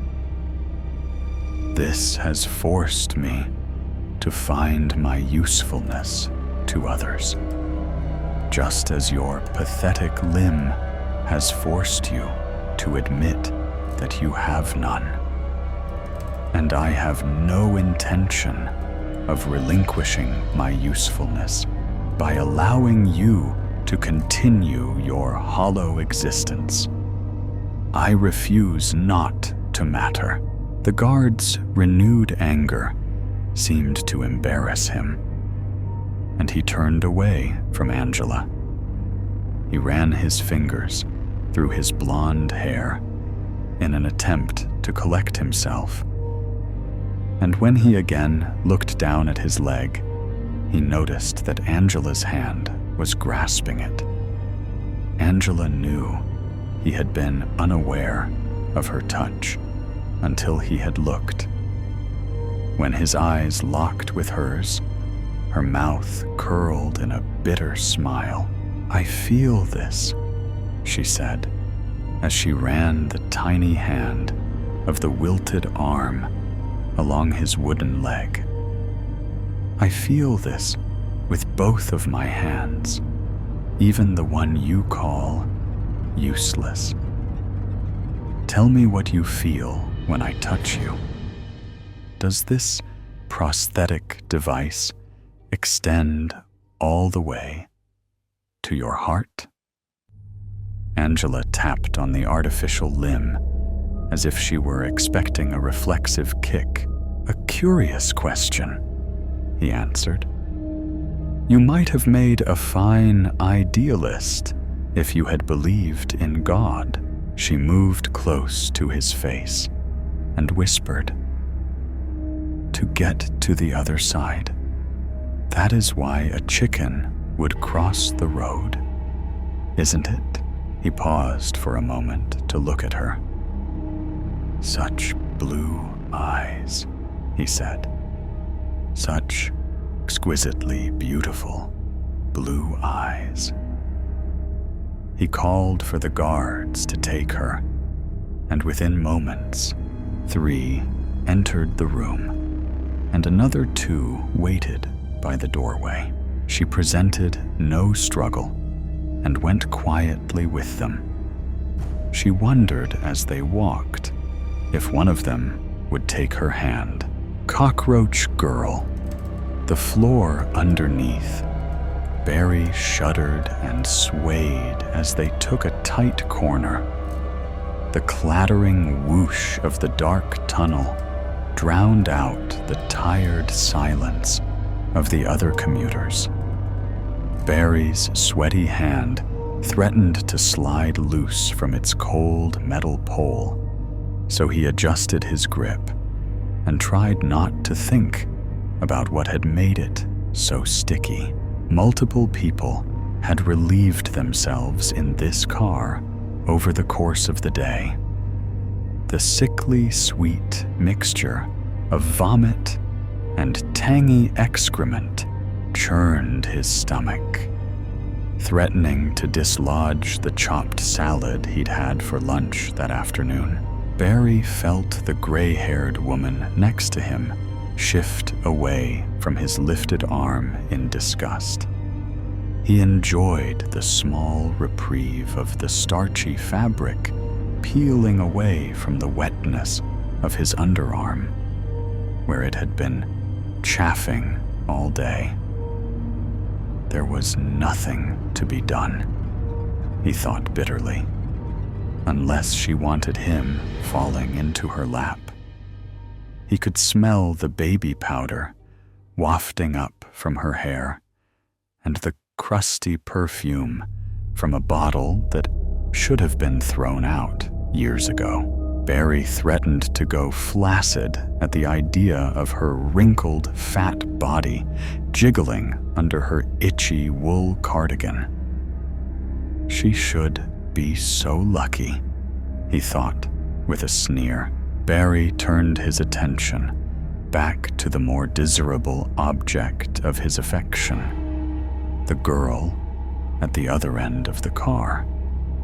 He felt hot blood rush toward the front of his groin, making it bulge against his tight polyester dress pants so hard he could feel the metal zipper of his fly dig into him. Barry couldn't take his eyes off her proper legs pushed together in an effort to take up as little space as possible and attract as little attention as possible.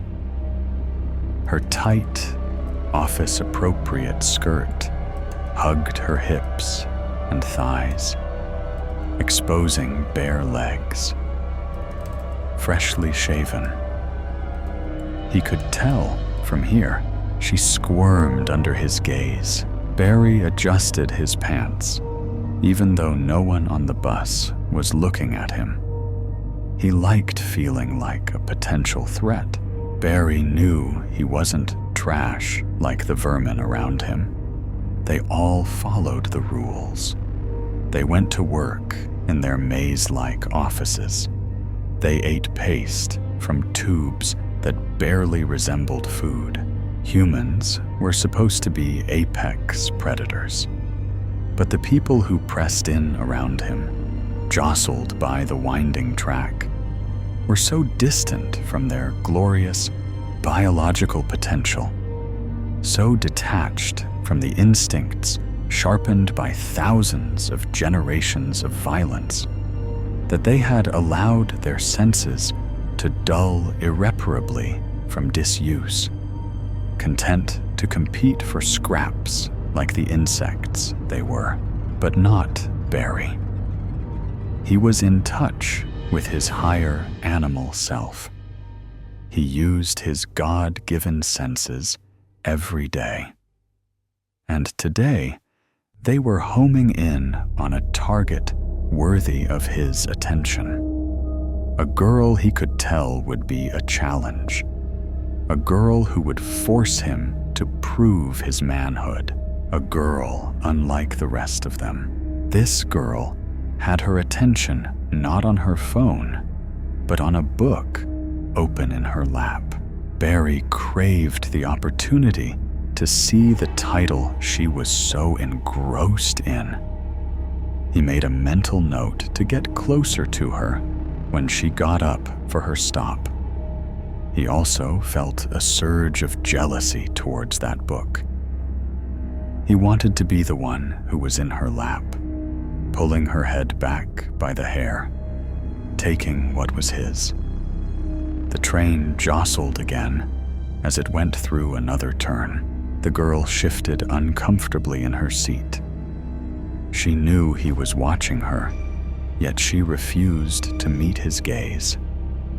Barry found himself starting to get angry at her insolence. He deserved her attention.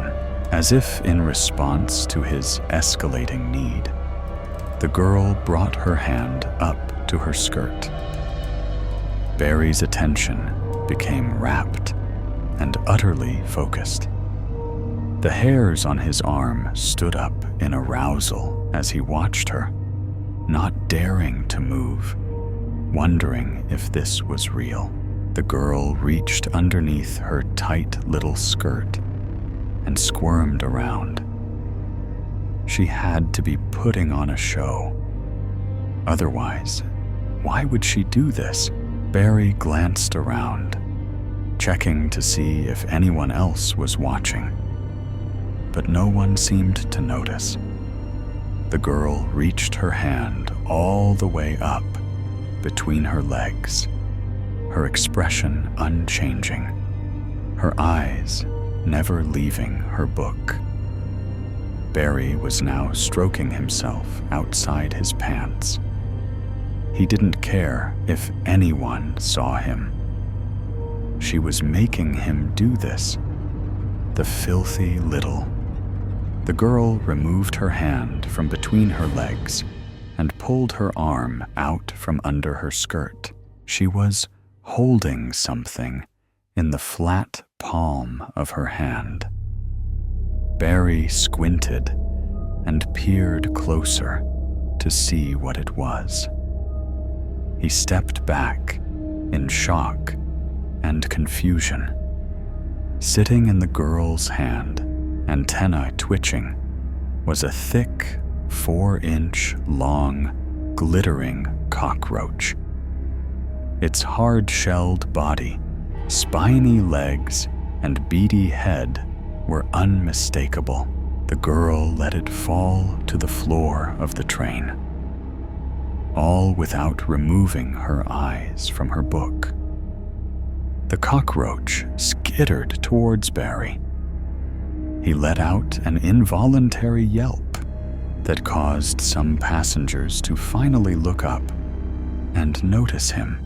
A businessman unceremoniously stepped on the cockroach, smushing its guts into an unrecognizable blob. The girl never looked up from her book. Barry wasn't a bad guy. He didn't want to hurt anyone, but he needed answers. So, when the girl got off at her stop, he followed her. They emerged from the underground station onto a dark street. There was no moon out that night, and the glow of the street lamps were obscured by overgrown trees. The girl walked ahead of him, handbag slung over her shoulder. When they were finally far enough from the main road, where no one could see or hear them, he picked up his pace to catch up with her.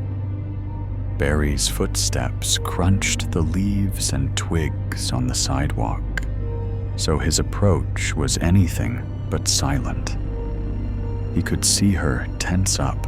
Barry grabbed her by the shoulder and spun her around to look at him. He took a step back in surprise.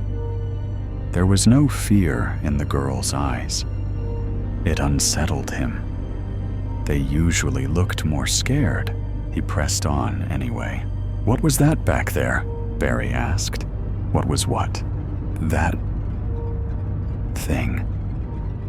Did you pull a cockroach out from between your—" Barry gestured helplessly at his own crotch. He couldn't believe what he was asking. "I think you should leave me alone." The girl turned around to continue walking, but Barry wasn't done with her. He grabbed her arm. "I think you should answer my question." "I don't owe you anything," the girl said, looking him dead in the eye. This disturbed Barry more than he cared to admit. They usually struggled to avoid his gaze. He was in uncharted territory, but he couldn't turn back now. His cock twitched hungrily. Maybe this could be fun, Barry tried to convince himself. He could break her. That would make this feel more earned, more challenging. He had been starting to get bored with his targets. Centuries of comfort and complacency had left the modern woman weak and pathetic. "I'm not done with you yet," he told her. Barry pushed the girl up against the retaining wall next to the sidewalk. This was usually when they screamed, but the girl didn't scream. She pushed him back. "Get off of me," she said forcefully, but Barry would not. He could not. He had come so far. He needed to know. He wasn't just here to satisfy his own primal needs. No, not this time. He needed to know what she had down there, what she was hiding from him, how she was able to produce. The girl need him in the groin. But Barry was not an amateur at this. He expertly leaned back to avoid a direct hit while still keeping his forearm against her chest, pinning her up against the wall. He pushed her knee to the side. "Hold still," Barry told her through gritted teeth. He was starting to get angry. "This will all be over soon." At last, he managed to reach up under her skirt and pull her underwear to the side. She had stopped struggling. He was grateful. Once they were convinced that there was no way out of this, they always ended up enjoying it. They would never admit it, but he could tell that they did.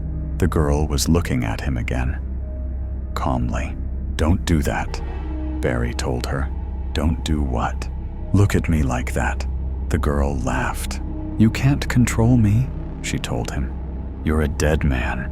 Barry slapped her across the face. It was his turn to laugh.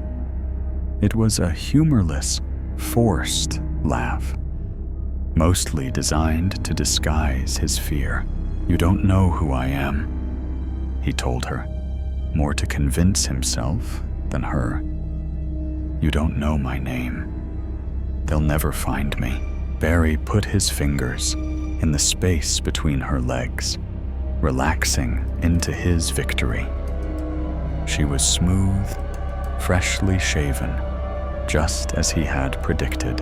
But there was something else in there he could feel as he unzipped his pants and got himself out and ready.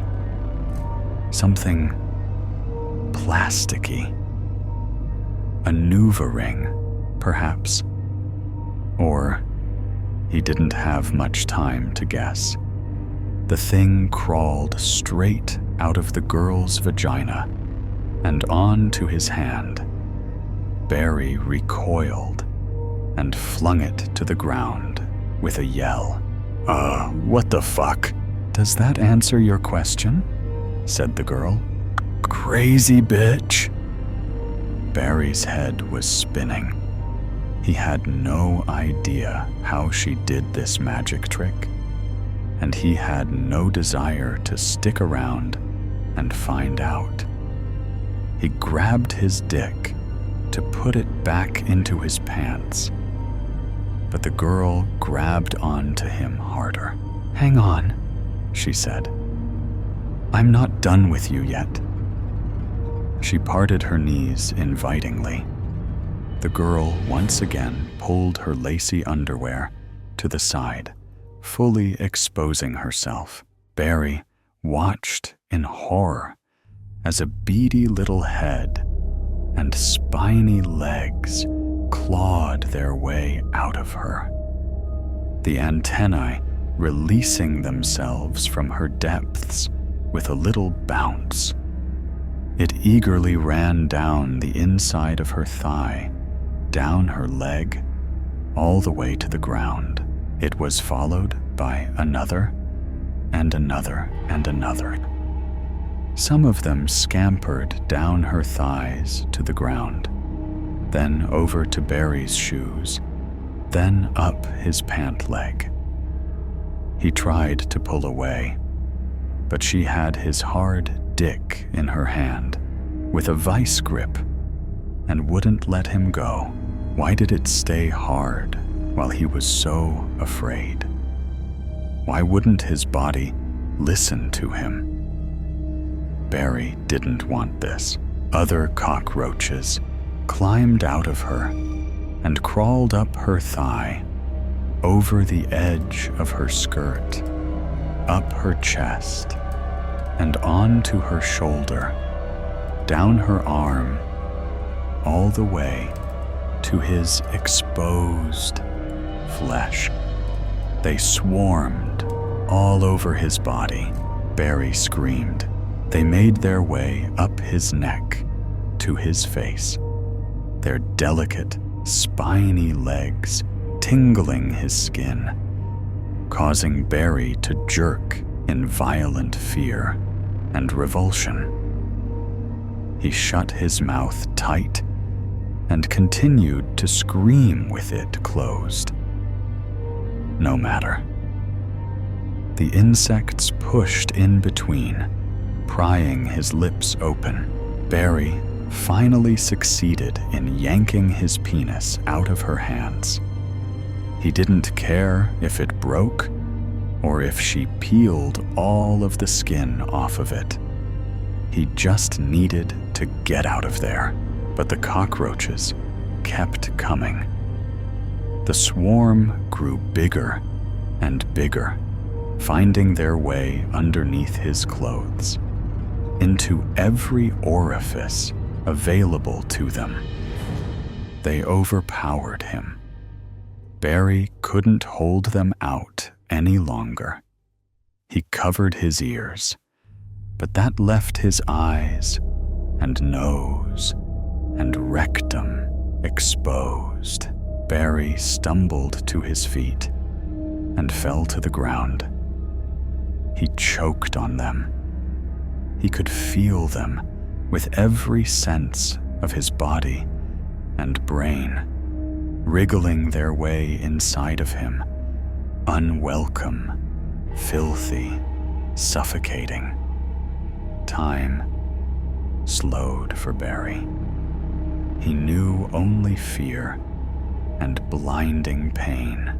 The girl watched, impassive, as Barry lay twitching on the ground. During those final minutes of consciousness, Barry was freed from any stress, repression, self-loathing, or desire.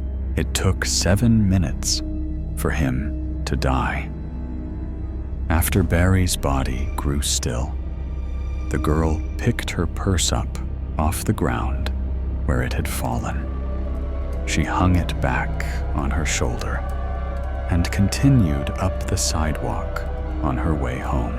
She left her babies behind to nibble at his corpse. Eventually, they got bored. The cockroaches scampered off into the night to scavenge for bits of food hoisted into the dumpsters behind the dimly lit bars and tightly locked apartment buildings. Their grotesque image kept them safe.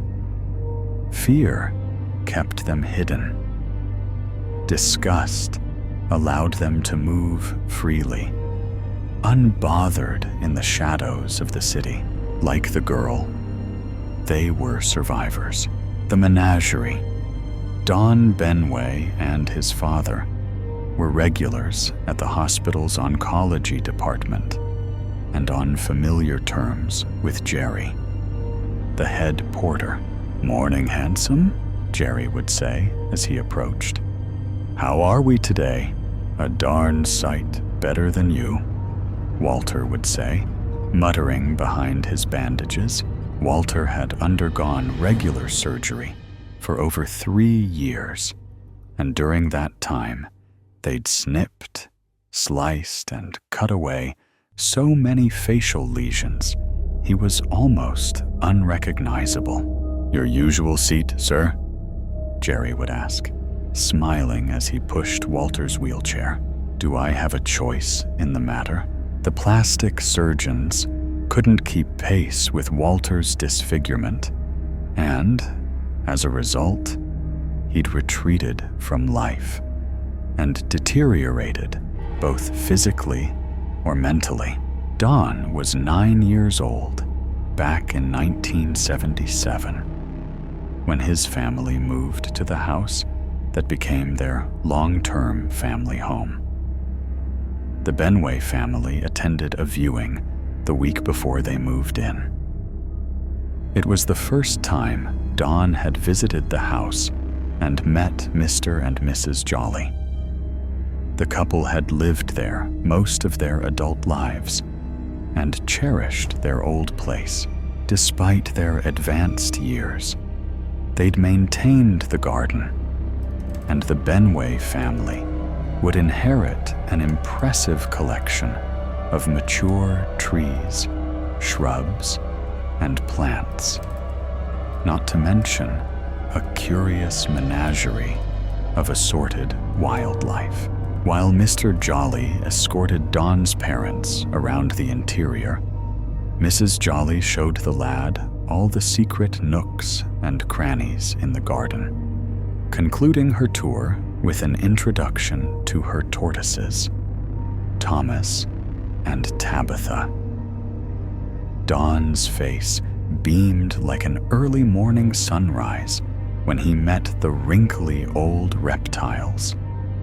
Their cold, scaly flesh and severe faces were both characterful and hideous at the same time. The old lady encouraged Dawn to offer them lettuce. His hand trembled as he offered the crisp leaves, and he laughed out loud when they recoiled into their gnarled shells.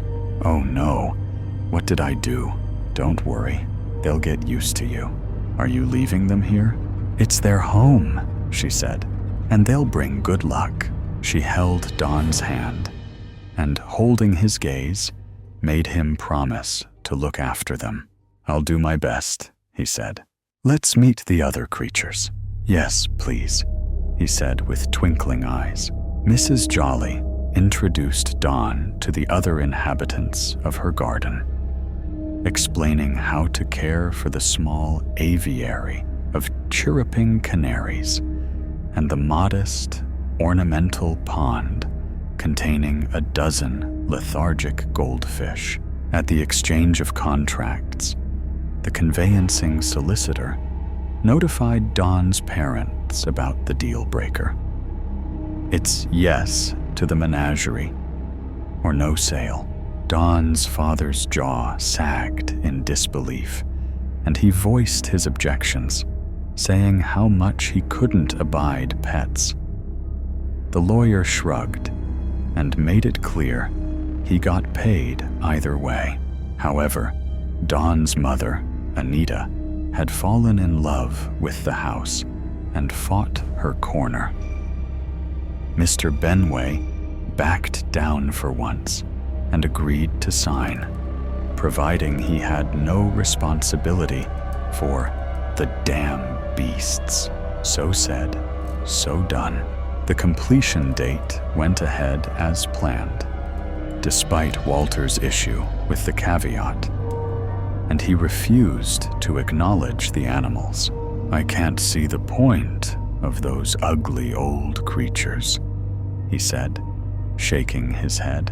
"They're supposed to bring good luck," Dawn said, "if we look after them. But they look half dead to me," said Walter. "And they're so slow." "You'll be old and creaking one day," said his wife.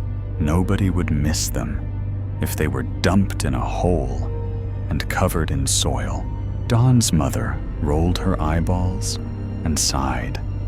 She knew how to pick her battles and when to walk away from a pointless conversation. The solicitor completed the legal arrangements, and Dawn assumed charge of his new animal companions. Prior to marriage, Anita Benway had enjoyed the company of an excitable terrier called Dougal, who now lived with Dawn's maternal grandmother. "Don't you miss Dougal?" Dawn asked his mother one day. "Why, yes," she'd said. "But I can't look after him here, dear." "Why not?" "Your father's not keen," she'd said, sighing. "Besides, Dougal's splendid company for Granny. Under the circumstances, Dawn was fortunate his father granted him any time to care for the motley collection in their new garden. The new-found responsibility was a life-enhancing experience Dawn would remember forever. However short-lived, it was the goldfish that vanished first. Mr. Benway blamed the local heron for their disappearance. Dawn accepted his father's explanation without question, and it wasn't until years later that he queried events. It was possible the beady-eyed predator had spotted the listless fish basking in the warm summer water. But had it swooped down and skewered them? It was doubtful, because they'd covered the water with a strawberry net designed to prevent such an occurrence. There was little chance of the bird reaching beneath the mesh, unless somebody had removed it. Walter's skin complaint started with 1 or 2 minor blemishes. He couldn't stop scratching. He had dry patches on his cheekbones, forehead, and temples that irritated him. The long-term result of a casual indifference to the perils of sunburn and skin protection. Dawn noticed him digging at them with his fingernails while he read his newspaper, watched TV, and during mealtimes at the dining table. Walter's urge to scratch was an instinctive and almost unconscious reaction. His tiny weeping sores would bleed, scab over, dry out, and itch like mad again. The aviary remained intact for about a year, until the last of the canaries vanished. It never occurred to Dawn that their dwindling numbers might be associated with his father's activities in the garden. Dawn was diligent about shutting the wire mesh door after feeding times, and couldn't work out how it was often ajar, or why Mephistopheles, the neighbor's tabby, looked so pleased with himself, licking his moist claws as if he'd enjoyed a 3-course meal. Walter dismantled the rickety wooden structure after the last resident disappeared and burned the remains at Halloween. Dawn asked for a replacement. It wasn't an option. "You'll just have to be happy with the tortoises, son," said his father, smirking, "and make the most of them while they're alive and kicking." It was after Halloween when Dawn first noticed the tortoises had vanished. There was no obvious explanation for their disappearance. He didn't suspect the heron, and Mephistopheles was nowhere to be found. "No point in worrying," said Mr. Benway. "I'm sure they'll return to trouble us again." Dawn's mother was a brave soul, bless her, and always gave sound advice based on common sense and astute observation. Anita had warned Walter about the dangers of scratching himself years before she passed away. She told her husband he was making his complaint worse, and threatened to either clip his fingernails or knit him woolen mittens to prevent irritation and subsequent infection. Walter tutted with exasperation at her remarks, despite acknowledging she was correct. But would he stop? No way. In Anita's absence, Walter persisted against her advice, and his condition deteriorated. After 15 years of itching and scratching, the affected areas of skin expanded beyond all expectation, screaming out loud for medical intervention.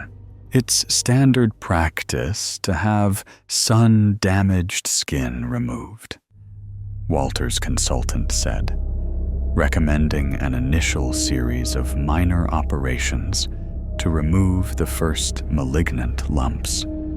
The surgeons described the offending growths as blossoms, as if they were intriguing botanical discoveries to be dissected, examined, and archived for future generations of horticulturists to study and discuss in their PhD essays. 3 years ago, Walter's consultant found a lump on his neck that looked like cancer. He took a sample, and the lab results were indisputable. It was serious. They had to take positive action. The hospital rushed Don's father to the front of the queue. Within 2 weeks, they admitted him to hospital and started a month-long course of radiotherapy, resulting in emergency surgery. They removed a golf ball-sized tumor growing on his neck between his clavicle and jawbone. Walter's condition had started as sun damage and developed into galloping melanomas.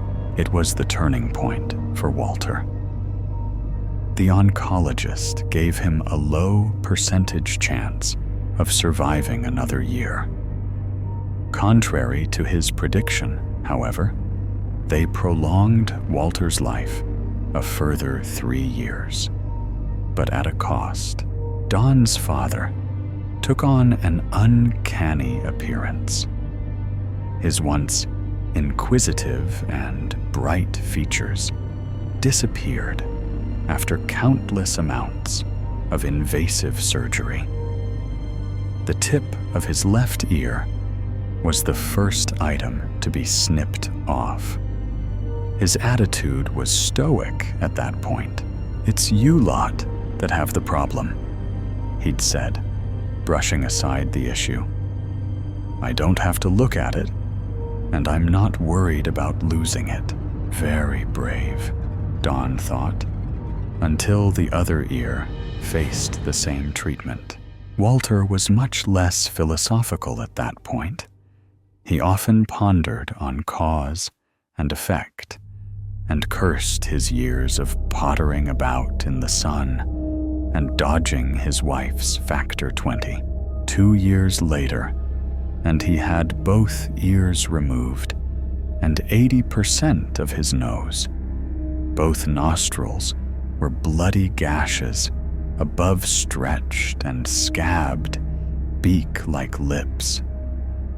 Both eyes stared, unblinking, out of lidless sockets, and they'd reconstructed his forehead and eyebrows with pale and ill-matching flesh grafts. In places, the new skin flapped like an unfurled sail in the doldrums, and in other locations, it was tight like a snare drum at a state funeral. His entire head had become a work in progress because the surgeons had struggled to keep pace with malignant outcrops. They passed him around the department for every aspiring surgeon to add to the disfigured conglomeration, rebuilding his features as if he were an ancient building in need of a facelift, bashed back into shape, and finished with a few quick licks of skin-toned emulsion. It's easy to underestimate the psychological damage inflicted. Walter's habits changed to accommodate the process of assessment, consultation, and surgical procedure.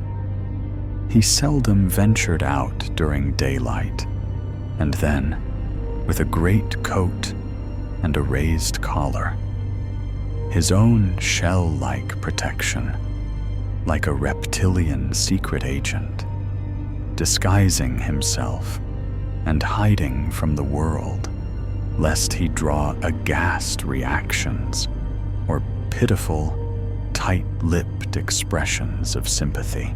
It was painful to watch the slow transformation unfold, and heartbreaking to witness him become a wretched creature, hobbling about like the monstrous denizen of Geneva that Mary Shelley transformed into a famous fictional creation, stitched together from ill-matched body parts and second-hand components, and destined to a lonely existence, or hounded by ignorant townsfolk baying for blood. For the last year, every part of Walter's life revolved around the work required to fix him up and restore some degree of his former dignity. Given the state of his face since they started tweaking and tinkering with his facial lesions, he would have been better off employing Cecilia Gimenez to restore his looks. At least her work was consistent, as poor as it may be. In Walter's case, it looked as if they'd invited a dozen Cecilias to have a go. Don couldn't help looking at his father and thinking about the absent tortoises, their unblinking eyes, angular beaks, and scaly reptilian skin. He didn't believe in reincarnation, but Don couldn't help wondering if the missing amphibians had made their presence felt in some awful and grisly fashion. Creatures embroiled in karma's stealthy activities, visiting the family, perhaps in some other guise, to remind everyone that life in all its forms matters. It was after Mr. Benway's recent funeral that Don discovered the remains of Thomas and Tabitha. He was turning over the soil to the rear of the old family home when his spade hit something hard.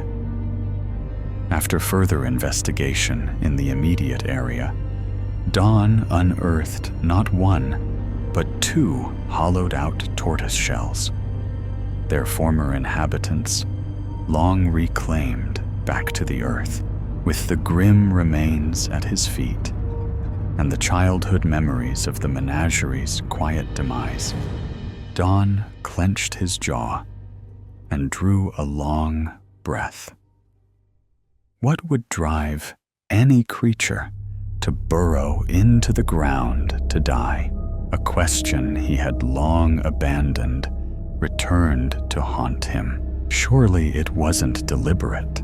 The fix, the shorts and t-shirt, clad exercisers of various shapes and fitness levels, sipping their beverages while panting, stretching, beads of sweat on their foreheads, drying in the cool evening air, dark patches on their backs and stomachs, glaring like mournful, weeping eyes, making you feel guilty about unused gym membership that's about to expire.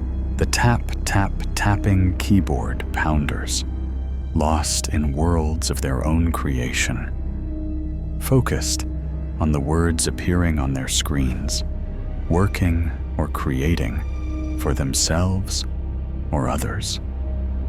Lidded containers overseeing, like proud agents by their sides, offering encouragement, support, reward in liquid form for their efforts, judging you for your collection of rejections.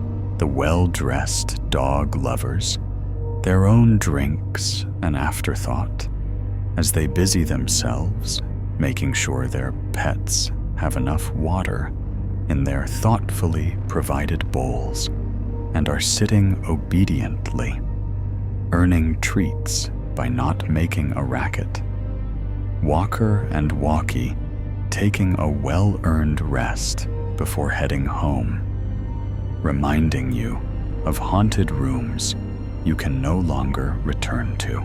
The lovers, the partners, the same-sex and opposite-sex couples, clutching hands across tables in one of 3 marquees around the hissing, steaming hazelnut, caramel, and vanilla-scented truck that has appeared in the park. Paper cup professors of caffeinated romance misting the air between glances with tendrils of tender loving steam, taunting you with wafting depictions of what was, what would have been, what no more will.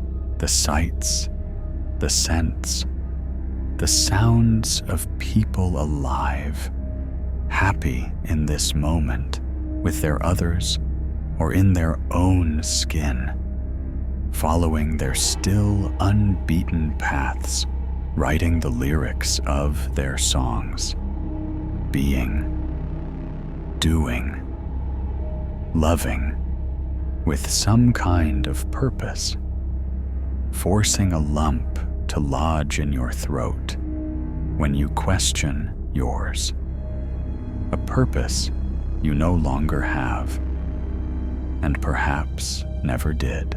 The something you did have, the someone who you loved and who loved you back unconditionally despite your flaws and transgressions, the someone who gave you reasons to get up, to self-motivate, who inspired you to be better, to try hard, reasons that no longer exist, the shame, the warmth in your hand, in the quickly cooling air as you accept what the man in the truck hands you, the thanks you offer, insincere, as you meet his crystalline gaze and sever it, burnt by eye contact, by those smiling irises, contentment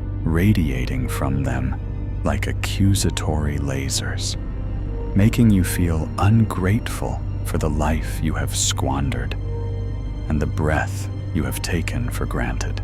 The glitch-like, stuttering awkwardness with which you turn from that man in the pristine white apron and peculiar, cocked red beret, refusing the lid and the napkins, head hung low as you seek out the most isolated table in the most empty marquee, ignoring all others as you move towards it.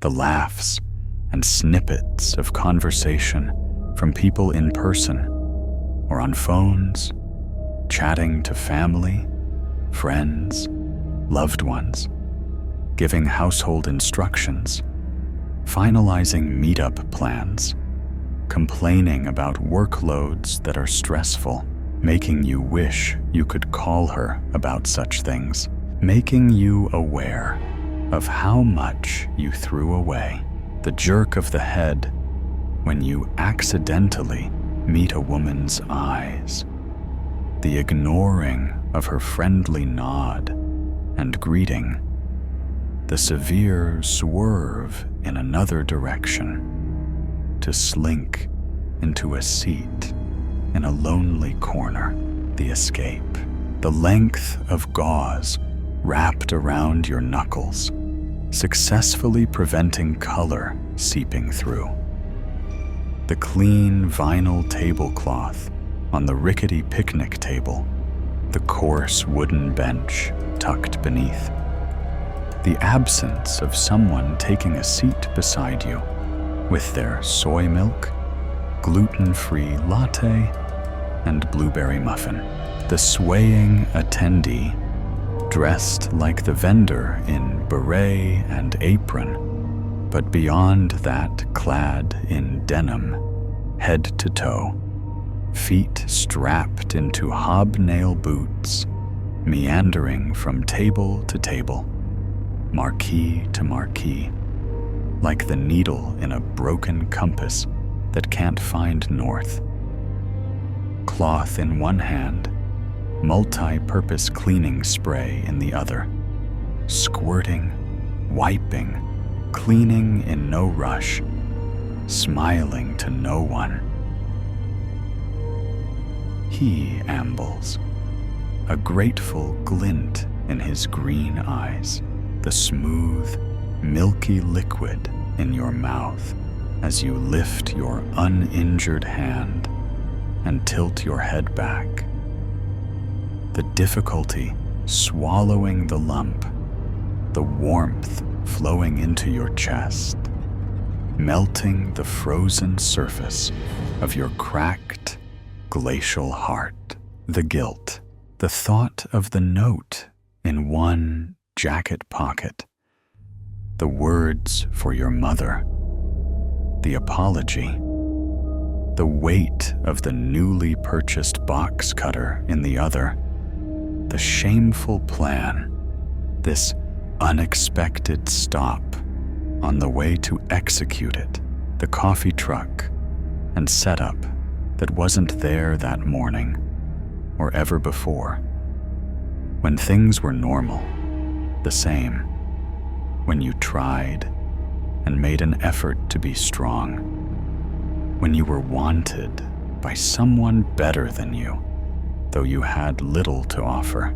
the rising, silvery disk squinting behind jostling clouds, the quieting day, the fading light, the blinding, screaming, retching recollections of champagne and cake and celebration for a writer's work selected for publication, the realization of a long-held dream, the receipt of long-awaited recognition, the saccharine-sweet story of success, but hers, not yours. The act, the other attendees, oozing out of the truck, also in aprons and berets, with eyes that stir and probe, smiling as they enter the marquees, nodding at patrons, pleasant, friendly, nice, busying themselves, loosening ties on poles that hold up side panels, letting white PVC barriers drop to the grass, shutting out the park, the trees, the darkening sky, the faint lunar reflection, broken and distorted in warped, uneven plastic windows.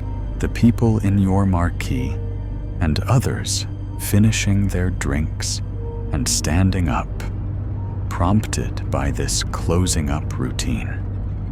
The wooden panel in the truck's vending window swinging shut, the shuffling of feet and yapping dogs, the froth and bubbles in the golden brown liquid in your hand, spinning as you swirl it round and round.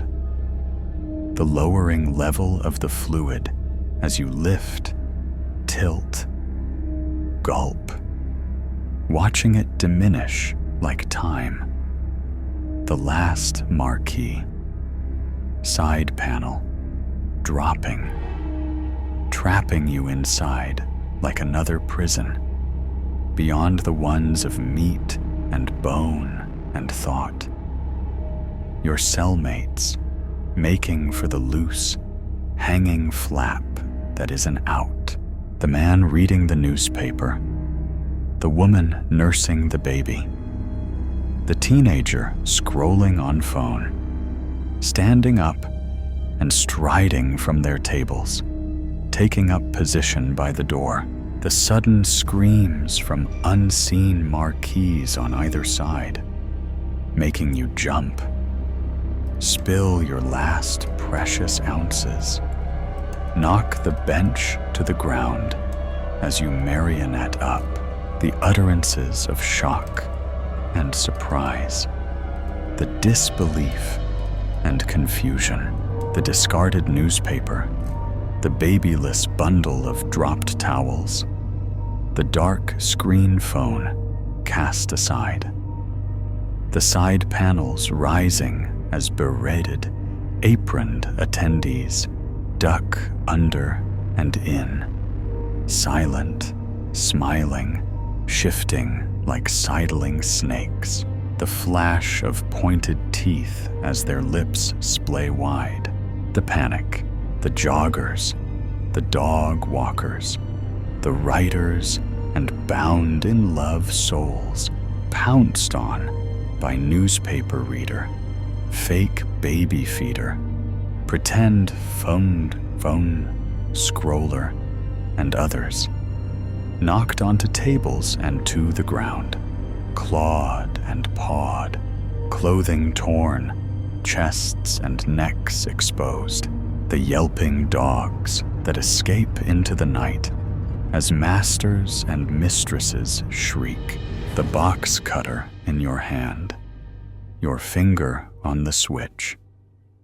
the blade click, click, clicking forth, the fear clutching your heart like a pair of hands, throttling the image, the hand on your forehead and the arm around your chest as you hold the blade out to defend, the unbalancing tug, the forced turn, the visage of evil, hovering close, like in a mirror, the beret, the crystal eyes, the gaping maw and teeth, the hypnotic stare that pulverizes the fragments of your clay heart and causes your body to stiffen, the face craning close, the hot breath on your neck,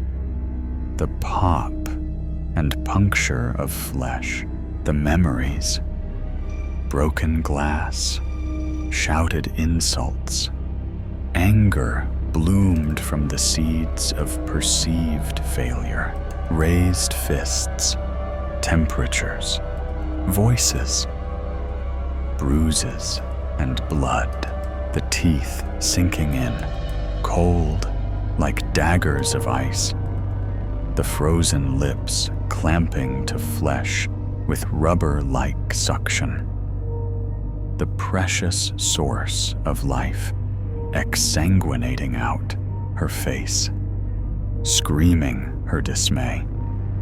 She gave you everything, all her trust and faith, her support. She believed in you.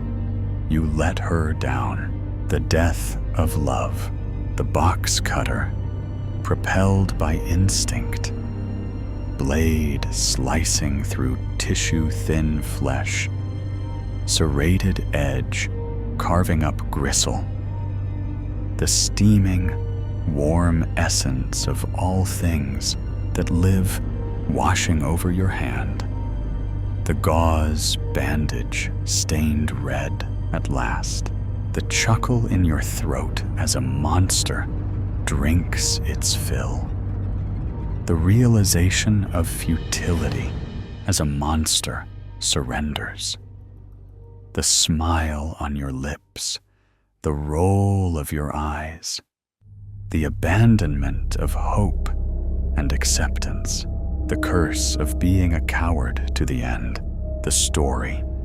What was the story? What was it called?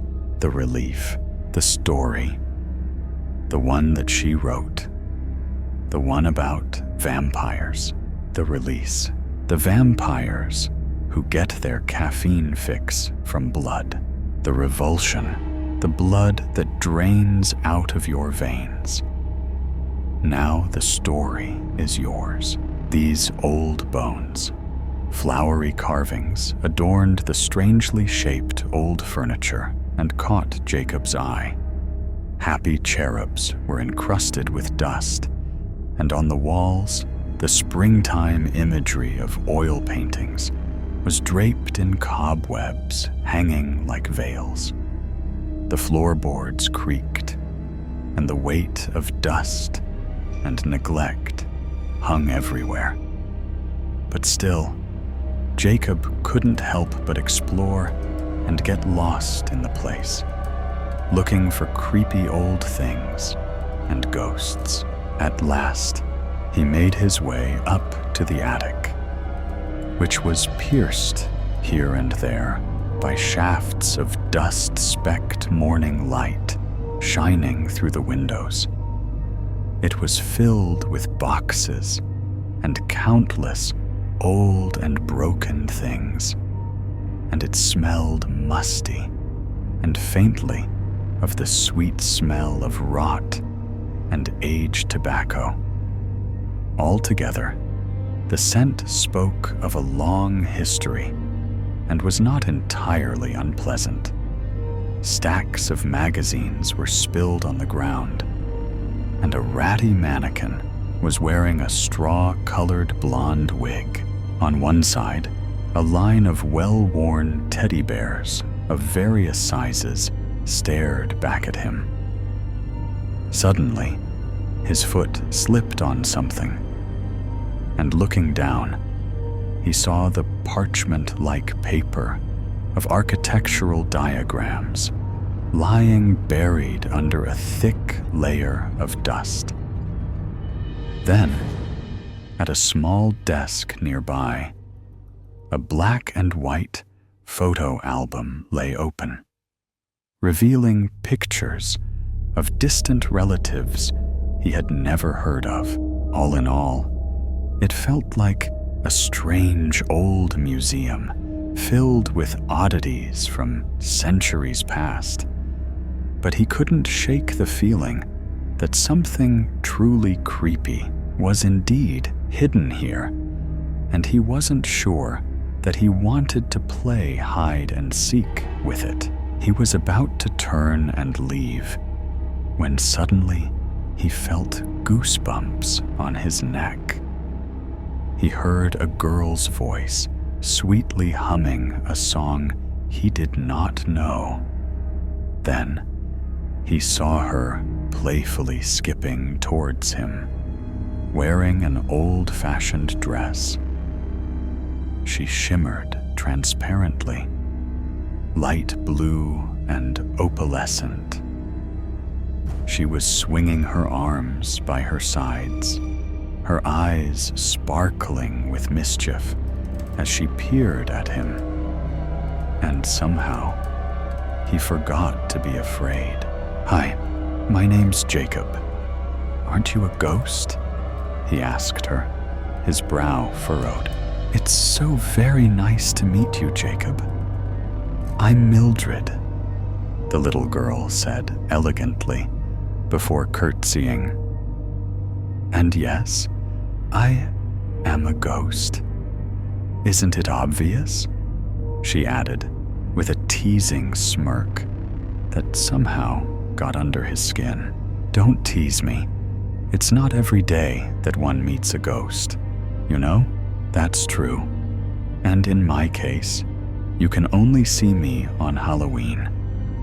It's when I get to play for just one day a year," Mildred said. And then she jumped up into the air, her ethereal substance warping and elongating, rapidly funneling into the ear of a nearby teddy bear. "Why, hello there," she said in a mock teddy bear voice, waving the bear's paw. "That's so cool," Jacob said. "Yes, it's quite fun. I can animate A lot of things. You want I should go into your parents' car next? She asked, with a mischievous grin. Nah, I don't think they'd appreciate that, Jacob said pensively. But let's totally find other things to try. Then, as Mildred stepped out of the bear, Jacob paused a while before speaking. Hey, why don't you come trick-or-treating with me tonight? You can use the biggest bear and pretend it's a costume. What a great idea. I can't believe I never thought of that. Or maybe I just never had anyone to go with, Mildred said, her expression growing bashful. Well, you've got me now, Mildred. Jacob, come down. We're going to go visit the town, his mother called out from the floor below. Hey, I'll be back real soon, okay? Jacob said. Right. I'll be here waiting for you, Mildred answered with a nod. Later in the day, it had grown dark, and Jacob came up the ladder, holding a lantern in one hand. My mom's got a bunch of candles burning downstairs. She thought that it would be cool to use candles inside the pumpkins. Some of them are scented, but I hope you don't mind the smell. Your mom sounds pretty fun. And also, I can't smell, silly. I'm a ghost. Right, Jacob said, slapping his forehead. Hey, Jacob, I have a secret to show you. How about I show you my favorite toy? Mildred skipped over to the back of the room and into a large chest hidden behind piles of boxes. The chest creaked open, and Jacob went over to see what was inside. He was taken aback at seeing an old skeleton. It seemed small, like a child's skeleton, and he realized this was where the sickly smell of rot had been coming from. Mildred, is it yours? Jacob asked, eyes wide open, his throat growing dry, and his pulse running a little faster. Yes, it is. Unfortunately, I died here under circumstances most foul. It's why I'm a ghost haunting this place, you silly boy, she said teasingly. But that was a long time ago. Since then, I've grown so bored, and this was one of my most fun toys. Truly, I've had such fun scaring people who saw me through the attic windows, she added with a giggle. I guess that could be fun, Jacob said, unsure what to say. Then she continued. But here, I'll show you. Now, don't you get spooked on me, she said, jumping into the skeleton. There was a sudden buzz of static electricity, and Jacob's lantern shut off. The room was now only lit by the otherworldly blue glow of the animated skeleton. Isn't it fun and creepy? He heard Mildred's voice say with a giggle, seeing the little girl's skeleton come out of the chest and walk towards him in the dark with a lurching gait. Jacob was seized with a sudden terror. Had she been friendly all along, just to lure him here and do goodness knew what to him? Jacob ran away, screaming and knocking things over. Immediately, the old bones clattered to the floor. I didn't mean to scare you so much. Please, please come back, he heard Mildred's voice say with a whimper as he hurried down the attic steps. Please, Jacob, he heard her beg again from further away, her voice no less desperate for being fainter. It was only with great effort that he finally screwed on his courage and came back up the ladder. His lantern was lit again when he carefully emerged into the attic.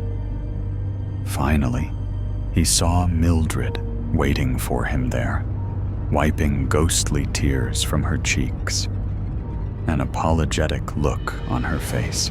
"I was so worried you wouldn't come back, and I'm so sorry for scaring you. I guess I came up with some strange games all by myself."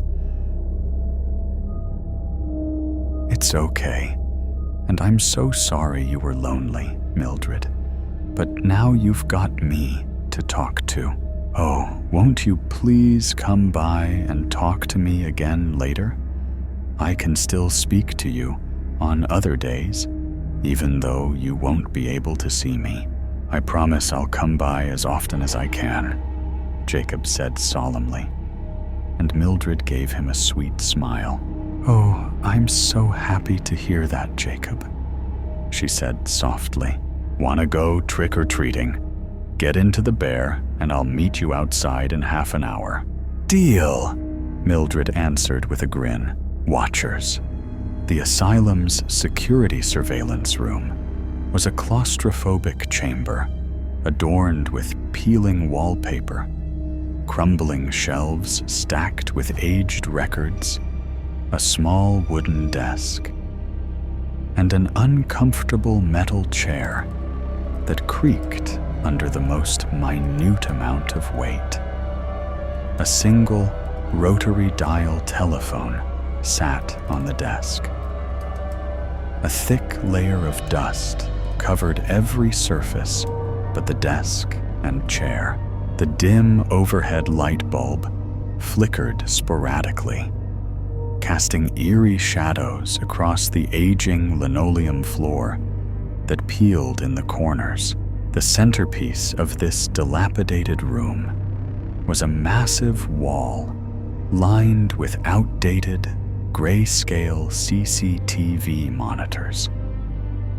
Each monitor displayed a different section of the asylum, a haunting panorama of deserted hallways, medical examination rooms furnished with rusting metal beds and equipment, large dining areas, office spaces, and various other rooms possibly used for forms of recreation.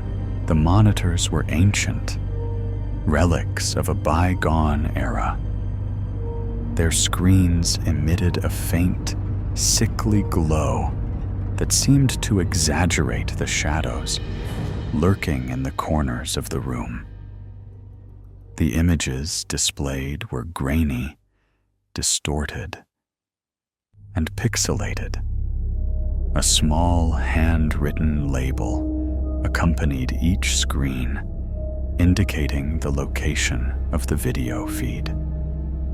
The cameras themselves, once cutting-edge technology, were now obsolete and barely functional, occasionally losing connection for a few seconds at a time. The crackling audio of static from the occasional disconnected video feeds added to the eerie ambiance. It was as if the very essence of the asylum had seeped into the wires and circuits, imbuing an unsettling presence into the surveillance system. James was 2 hours into his new job and already regretted accepting the position. As a college dropout, struggling to make ends meet, the job posting for a part-time security surveillance officer with great pay was almost too good to be true. There were no certifications or education required to apply. The agency didn't even require any previous experience. The pay was nearly double the current minimum wage. The only downside to the posting had been the hours. From 9 o'clock at night until 5 in the morning. James was surprised to find he was the only one to accept the position following the interview.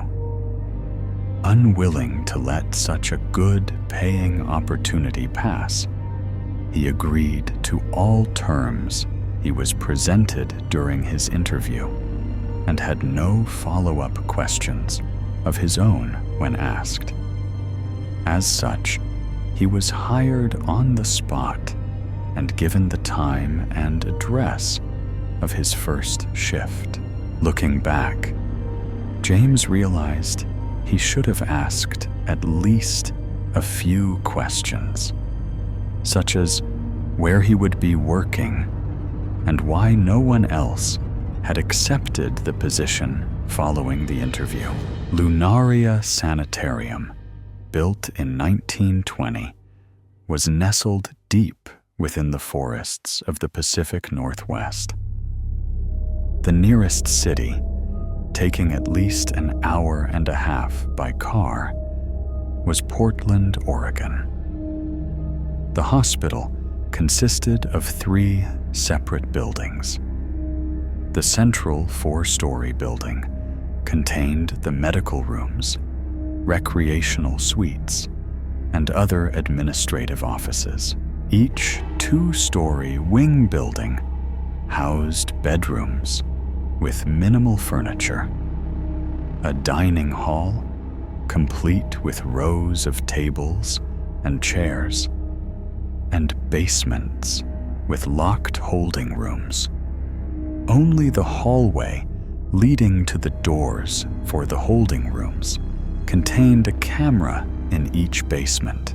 Every room in the sanitarium still contained original furniture from the time it was abandoned, as if all inhabitants simply left for the day and never returned. Vacated in the late 50s, the entire property was left untouched for nearly 7 decades. Courtyards, fields, and small farming patches were overgrown, nearly reclaimed by the forest whose land it was built upon.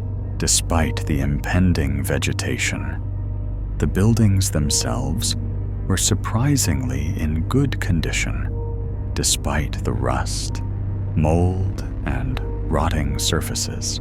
Upon relieving the daytime officer at 9 o'clock, a gangly old man who provided no explanation of his duties other than not to fall asleep, James settled in for a long night. The metal chair behind the desk protested against his weight, and he made a mental note to bring a cushion for his next shift. Figuring he would need help staying awake and being kept from boredom, James brought a backpack stocked with snacks, energy drinks, his handheld gaming console, and a few books his sister had lent him. He had debated whether or not he would get in trouble for playing games or reading while on duty. But how hard could watching screens of empty rooms be? Surely he would get in more trouble for falling asleep rather than being partially distracted. Gaze darting between monitors on the wall before him, a sense of unease settled deep within his gut. The screens were grainy and out of focus, an occasional ripple in the feed, giving the effect of movement and catching his attention. The wall of monitors was so wide that he had trouble viewing every screen without having to turn his head, causing the screens of the opposite side to disappear from his focus entirely. As the minutes ticked by with no changes, James relaxed and pulled his gaming console from his pack. He kept the volume low, just in case, and was careful to peek at the screens between each level of his game. The few games he owned that didn't require internet connection quickly lost his interest. He glanced at the time on his cell phone. 10:30. An hour and a half into his shift, and he was already bored. As James reached for his backpack, the scratchy sound of static caught his attention. One of the screens in the top row, which was labeled East Wing Dining Hall, showed nothing but black, gray, and white interference. Heart leaping into his throat, James watched as the lines danced across the screen. Less than a handful of seconds later, the feed resumed, and he was presented again with long rows of tables and chairs. Breathing a sigh of relief, James slumped back into his chair, the metal groaning in protest. Waiting for his heart rate to settle, James took in the creepy aspects of the dining hall, showing through the feed. Long, wooden tables made up a majority of the space. Looking to be made of one solid piece of wood, James could only imagine how heavy they must be. Chairs dotted the spaces between the tables, all pulled out and looked to have been haphazardly pushed around, a few even laying on their sides. In the far left corner of the room, a single door stood open, leading to the hallway beyond. James's attention fixated on the chairs. Had they been pushed out from the tables before?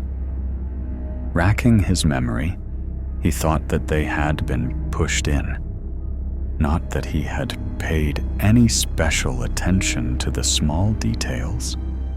Clearing his thoughts with a shake of his head, he pulled one of his energy drinks out and popped the cap. Perhaps he just remembered wrong. While sipping the carbonated liquid energy, James pulled out a notebook and pen and began taking notes on the condition of each room, more for the peace of his own mind and to pass the time than any other reason.